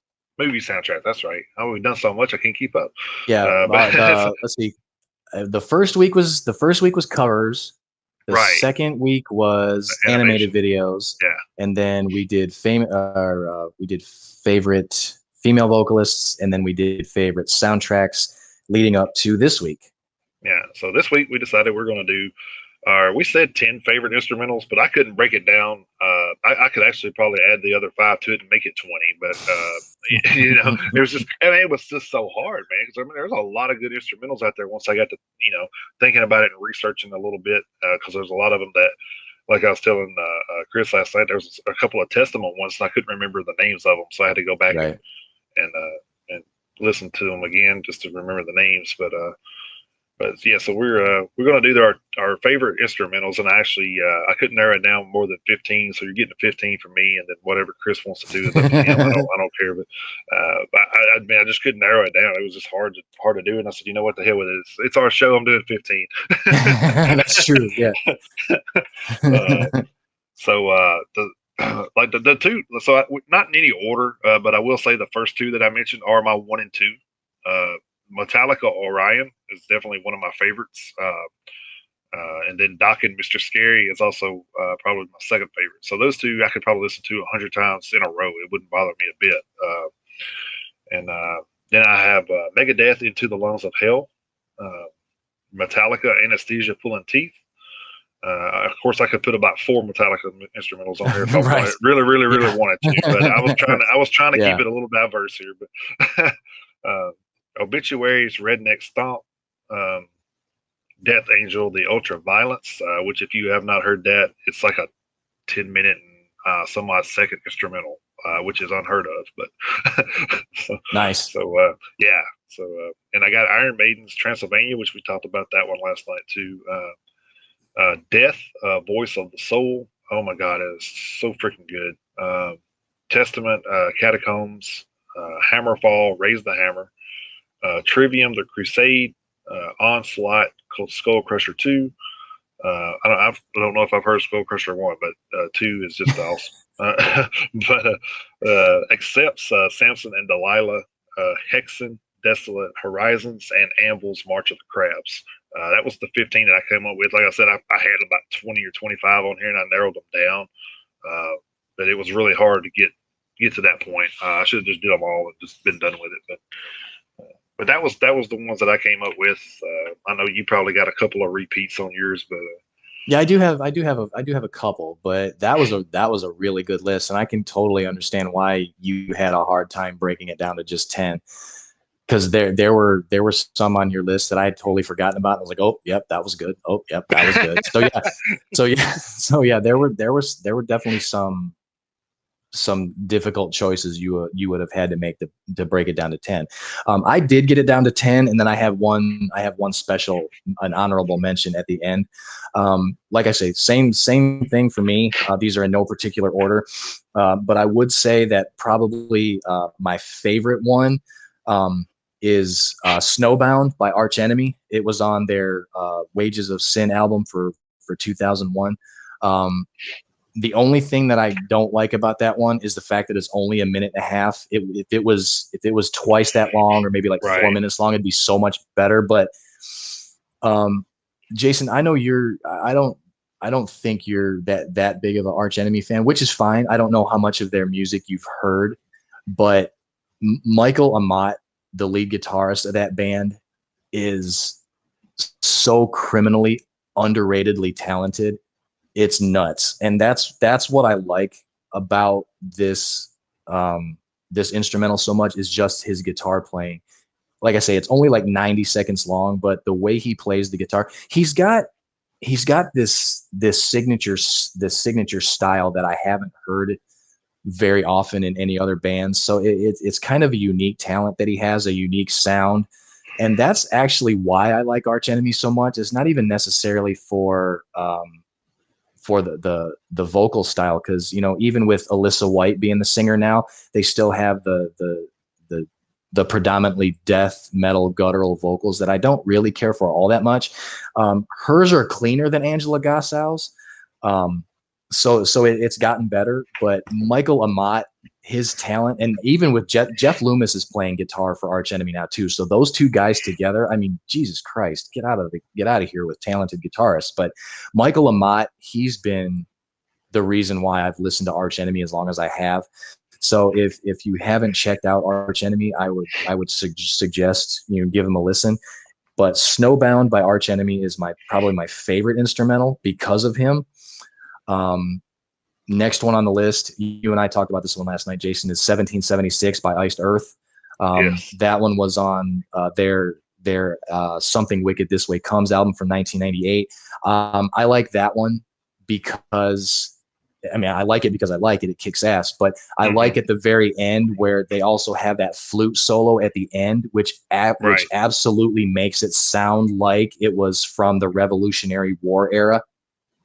That, because that's what it's about. It's about 1776 and all that shit. But so throwing that flute solo in at the end kind of adds that era appropriate sound to it. So that's kind of what put it over the top for me, was that flute solo at the end. And then the next one I also have Orion by Metallica off of, Master of Puppets from 1986. I also have Call of Cthulhu from Ride the Lightning from 1984. I have A Fine Red Mist by Heathen. That was off of Empire of the Blind just from last year. And I know with it being just a year old, that album, it probably seems like it's kind of like out of place. Cause an instrumental that's only a year old is one of my favorites of all time. Well, yeah, it became one of my favorites of all time the second I heard it, because it was such a fantastic instrumental. So yeah, that shit can happen, whether it's a year old or 40 years old. If it hits you the first time you hear it, then yeah, it's going to be a favorite, whether it's a year old or not. And A Fine Red Mist was one of those for me. The next one I have is probably arguably the most popular instrumental of all time. I have Eruption by Van Halen. Yes. Come on. Eruption. So off of Van Halen's self-titled album from 1978. I don't think there's anyone who hasn't heard that, at least in passing, even if you're not a metalhead or even a rock fan. I'm sure everyone's at least heard that instrumental, and by accident. And then the next one I have is the song Mourn, Mourn, like mourning the death of somebody, is Mourn by that band Sentenced that I mentioned. I think it was on last week's show. I mentioned Sentenced briefly. They're not together anymore. Unfortunately, they split up, I think maybe a good 10 years ago. But they were a band out of Finland. Definitely an underrated band as far as I'm concerned. They're probably big in Finland, but I don't know how many people would know them over here in the United States. But I got into them. I don't remember when it was I got into them, but I remember hearing one of their songs on satellite radio one day, and I listened to the CD for the song that I heard, and it just kind of, my fandom for Sentence kind of took off from there. But this instrumental is off their 1998 album Frozen. I actually have the CD downstairs on the shelf. So Jason, if you ever want to listen to it, I have it. My next one is Enter the Machine by Archenemy. So yeah, I have two entries by Archenemy on this list. That's actually the intro instrumental off their Doomsday Machine album from 2005. The next one I have is Transylvania by Iron Maiden, which is off their self-titled album from 1980. Jason, you and I both agree that Transylvania is a fantastic instrumental. I'm sure a lot of other people would too. And then last but certainly not least, I also had Anesthesia Pulling Teeth from 1983's Kill 'Em All album. So those are my 10. And the other one that I wanted to mention, it's not a heavy metal instrumental, but I wanted to shout it out because I've heard it a bunch of times before at the intro to Metallica concerts, and I'm sure you know the one I'm talking about, Jason. It's called "The Ecstasy of Gold." It's by Ennio Morricone. It was originally, it was originally composed in 1966 for the Clint Eastwood movie "The Good, the Bad, and the Ugly." Yep. But Metallica uses it as the opening intro music for their concerts, or at least they have been for quite a few years. And like I say, it's not a metal instrumental, and it wasn't even. I mean, it was actually composed for a movie, but the fact that I've always loved that song that they've used for that intro, so I wanted to give that a special shout out because I like it so much. Yeah, I think like when I seen them, they used that and then they went into Unforgiven right after. It was pretty cool. Oh no, man! So I did have like how much I like that song. Yeah, I did have Call of Tulu on my list too, but like I said, I broke it down and I felt like I am just going to overload it with Metallica instrumentals. But no, it's not possible. And then I also had the 1776 on my list at some point in there too, and I really wanted to put that on there because that is so freaking good. Like, I mean, there was just so many freaking good ones after I got to researching this. I thought I was going to have easier time with breaking it down, but. But not so much luck. So like you said, it's our show. So these are our 10 favorite, and the 10 has an asterisk by it. Yeah, there you go. But yeah, if any of you want to swing over to the Facebook page and drop in your comments about what your favorite instrumental is, feel free to do so. We'll be glad to. Oh yeah, absolutely. To acknowledge those and listen to them if we haven't heard them. So right. So next week we decided that we were going to do power ballads. Is that what? Yeah, we're gonna do power ballads next week. So get your let me see your lighters. Yeah, see your cigarette lighters. All right, so that was our instrumentals. Now we're going to move on to our album reviews. Yeah, it's review time. So I'll go ahead and let you lead off this week with this one. You actually got to listen to more new music than I did this week. So yeah, well, I got through 2 complete albums, and there was like a couple of more that I wanted to listen to, and I didn't. So I'll probably put those on the Facebook page once I get through those. So the first one I listened to was a band called Vulture, not to be confused with the Vultures because that would be 2 totally different genres of music. But yep. Vulture, they're based out of Germany. Members, I know I'm going to butcher some names here, but I apologize. Current members are Accentor,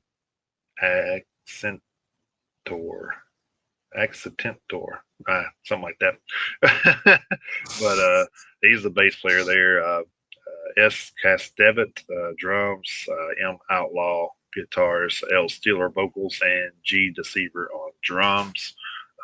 This was their 3rd full-length album.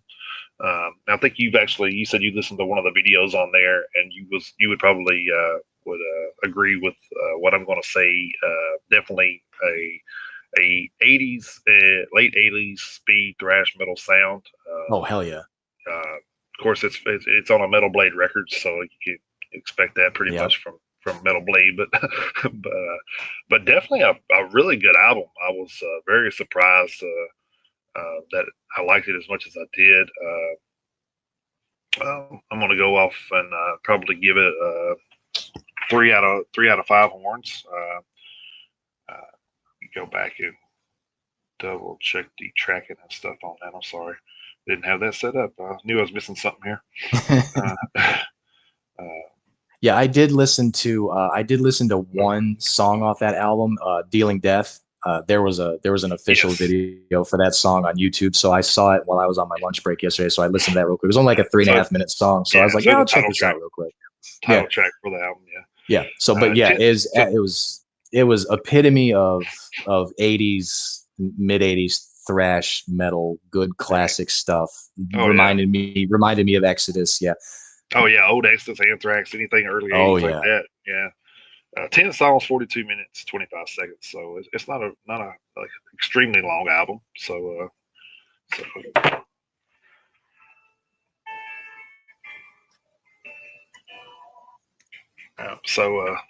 yeah. Like I said, I give it a 3 out of 5 horns. I was pretty impressed with that album. And so I also listened to Vexed, Culling Culture. When I reviewed this album, I looked on and getting my news stories for the week yesterday, and I noticed like at least 3 of the sites also reviewed this album. So it's a popular review this week. So if you want to go out and get different opinions on the album, definitely go to Loudwire, and I think Metal Injection and a couple of the other ones actually had their own review of the album as well. But they're a UK band. This is actually their debut album, so that's pretty cool. The vocalist is Megan Target, or Target. I guess it could be Target. I'm just kidding. It's probably Target. It could be. If you wanna church it up, sure. Yeah, there you go. And guitarist Jay Bacon. Also, let's see. William Mason Garrity on drums. Trying to get them all together here. And then Al Harper on bass there, it looks like. So that's the quartet there of Vexed. Like I said, this is their debut album. And I guess the only way to describe this album, I think I told you that last night. Let me go through the thing here. It's 11 songs, 37 minutes, so it's not a very long album either. But I like every one of their tracks are single. Like there's just single word tracks. It's pretty cool that everything was just single worded. It was kind of an interesting thing to see, but it wasn't a 50 word long title. So, but yeah, so my best description of this band was if you put Christina Scabia into After the Burial. That's probably the best way I can describe the band. And it's not an exact, by no means, but if you could imagine Christina Scabia in After the Burial and you think you would enjoy that, then check out the band Vexed. I really think that this band's got a bright future ahead of them, in my opinion. So I definitely enjoyed it. It had a lot of, like I said, had a lot of mixed with the gutturals. And the cleans. There was a lot of mix in there that makes the everything really good. It was really mixed really well. But yeah, I actually give this one a 3.5 out of 5 horns. So definitely go check that one out. Like I said, I let you listen to a track or two of that last night. Yeah, it wasn't bad. Yeah, it was pretty good stuff. So that was my 2 that I reviewed. And like I said, I wanted to check out a couple others and I didn't get to. So if I get into those, I will put those over on the Facebook page. So, right, yeah, and I may try to grab one off of the list from this past week and see if I can get another one in, and I'll try to do a write up myself. But I was only able to listen to one new album in full this week. I listened to 2 for a Lie by Herman Frank. And Herman Frank was the former guitarist for Accept, among many other bands. Of those, I will get to in just a second. Herman Frank was born in Erlangen, Germany, on January 20th, of 1959. He is currently working on his solo project, obviously from 2008 to present. He's also the guitarist for Poison Sun from 2010 to present. And also the current guitarist for Victory. He was in Victory from 86 to 96, then from 2003 to 2011, and currently from 2013 to present. So he's got three bands he's working with now, his solo project and two other Who do you think bands. He is? Max Cavalera? Let's see. No, he's only got 3 projects he's working with now. So no, he can't hold a candle to Max Cavalera, not even close. the past bands that he worked with, he was the guitar player for Accept from 1982 to 1984, then again in 2005, and then his last stint with the band was from 2009 to 2014. He was in the band Hazard from 1982 to 1985. He was in the band Moon Doc from 95 to 96, and then once more in 2000. He was with Panzer from 24 to 2016, when he also provided backing vocals for that band. He also played in Sinner in 1985 and The Element in 1985. So he's got himself quite the resume as well. I think he's most widely known for Accept, though. Yeah. But it all depends on who you ask. That's where I know him from Accept. Right. The current lineup for his solo project, you have Herman Frank on guitars, you have Rick Altsey on vocals, you have Michael Mueller on bass, Kevin Cott on drums, and Michael Passine on guitar. This is Herman Frank's 5th album with his solo project. His debut solo album was Loyal to None in 2009. You had Right in the Guts in 2012. You had The Devil Rides Out in 2016, Fight the Fear in 2019, and then obviously Two for a Lie, which came out yesterday. This is a 10-track album. I think it was slightly over 42 minutes in length. So again, not a horrible length. I did manage to get through it twice in its entirety. Track 1, Teutonic Order, was 4 minutes and 58 seconds long. Track 2 was Venom at 3 minutes and 46 seconds. Track number 3 was Hate at 3 minutes and 50 seconds. Track number 4, Eye of the Storm, was 4 minutes and 42 seconds. Track number 5 was Liar at 4 minutes and 15 seconds. Track number 6 was Hail the New Kings at 3 minutes 42 seconds. Track number 7, Just a Second to Lose, was 3 minutes and 56 seconds. Track number 8, Danger, at 3 minutes and 30 seconds. Track 9, Stand Up and Fight, at 4 minutes and 42 seconds. And track number 10, Open Your Mind, at 5 minutes and 30 seconds. I thought this was a very solid album from start to finish. Like I say, I listened to it all the way through twice in its entirety. There wasn't a song I felt like I needed to skip. It wasn't an album on the level of like When Legends Rise by Godsmack or Hunter Gatherer by Avatar. It wasn't quite that good, but this is one of those albums that I could just put on and let it play. I wouldn't have a problem listening to any of the songs. Herman Frank's guitar playing is fantastic. He's no Wolf Hoffman. I'll say that. Wolf Hoffman is a better guitar player. The current guitar player for Accept. So Wolf Hoffman, I think, is slightly more talented than Herman Frank. Not to take anything away from Herman Frank, because I sure as hell can't play the guitar that well. But there's a difference. You can hear the difference. But the guitar solos were fantastic. I've never heard Rick Altsey sing before I heard this album, but he's got a nice, powerful voice. But again, it's no Udo Dirkschneider. The other guys in the band, I've never heard of them before either, but they do very well. The bass was good. I like the drum diversity on the album. Plenty of double bass, which I'm a huge fan of. The rhythm guitars, very, very well. The musicianship was very well put together on this album. The only reason why I'm not going to rate this album a little higher than I am going to, I'm going to give it 3.5 horns out of 5. And the only reason why I'm not going to give it a 4 horns out of 5 is, even though I can listen to the album all the way through, some of the songs did start to blend together. They were solid songs, so I didn't mind as much, but I started to notice it.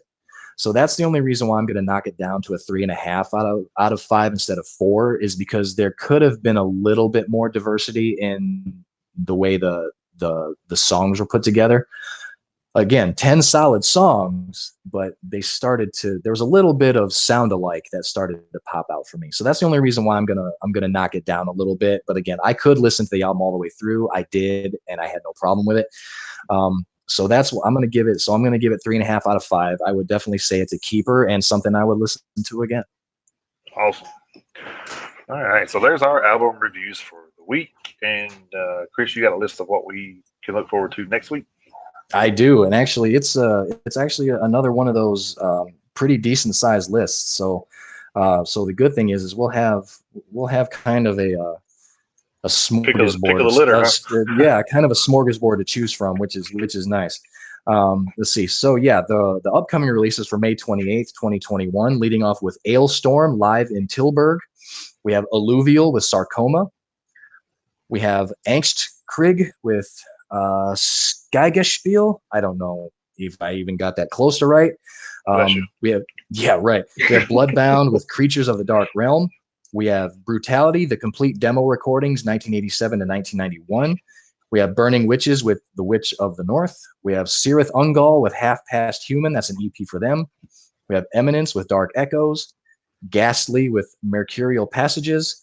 Guar with The Disc with No Name. That's an EP for them. Probably definitely going to check that one out. We have Impaled Nazarene with Eight-Headed Serpent. We have Khandra with All Occupied by Soul Death. We have King of Asgard with Svartviral. I'm not even going to try again. We have Mental Cruelty with A Hill to Die Upon. We have Messier 16 with Iota. We have Noctule with Wretched Abyss. We have Of Mice and Men with Bloom. That's an EP for them. We have Perturbator with Lustful Sacraments. Portal with Avow. We have Satyricon with a couple re-releases, Dark Medieval Times and The Shadow Thorn. We have Silver Lake by Essa Holopainen. Silver Lake by Essa Holopainen. So that's a self-titled album, apparently. I just read that twice. We have Storm Ruler with Under the Burning Eclipse. We have Tigers of Pantang with Majors and Minors. We have Unfathomable Ruination with Decennium Ruinae, which is an EP for them. And we have White Moth, Black Butterfly with The Cost of Dreaming. So those are the upcoming new releases for Friday, May 28th of 2021. You missed your shot at a great joke in there too, by the way. So. Oh, did I? Well, yeah. Okay. When you were talking about the self-titled album, you was like, you said I guess that was our self-titled album because I said the name twice, and you should have said I said the name twice. Oh, damn it! Oh, shit, I did. Okay, yeah, I whiffed on that one. Okay. You were caught up in the moment. I was. I so was. So all right. So next week we got to look forward to one of those albums to review, and then we are going to get together our favorite power ballads. Yes. Then we'll see what happens in the news this week. See who's going to sell a lock of hair or a toenail or something. Yeah. Yeah. Somebody's going to be like, "Oh, I vacuumed up, James Hetfield's toenails at a hotel he stayed at." Right.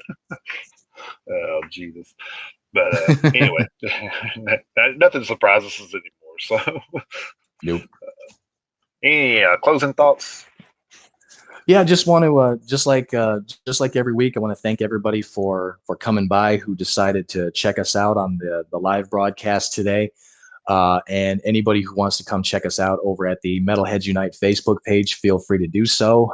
Ask to join the group, and we'll let you guys in, and that way you can keep up with all the content we try to post there on a weekly basis. You can post any comments or videos that you guys want to share with the rest of the group. But as always, just want to thank everybody for coming to hang out. I have a blast doing this every week, and I hope everybody has a blast listening to us ramble on. Yeah, same here. I just appreciate everyone. This has been like a new thing for us for this year. We just started this in January, so this has been a really, really cool ride so far. And I think we've just getting out here with everyone and interacting with everyone is pretty cool. So just want to thank everybody that joined on it, and thanks to the VOP USA Radio Network for giving us the opportunity to do this. So we will close this out for here and see you guys keep those horns held high and get in the pit anytime you can. Until next week, we will see you then. Have a good week, you guys. Thank you.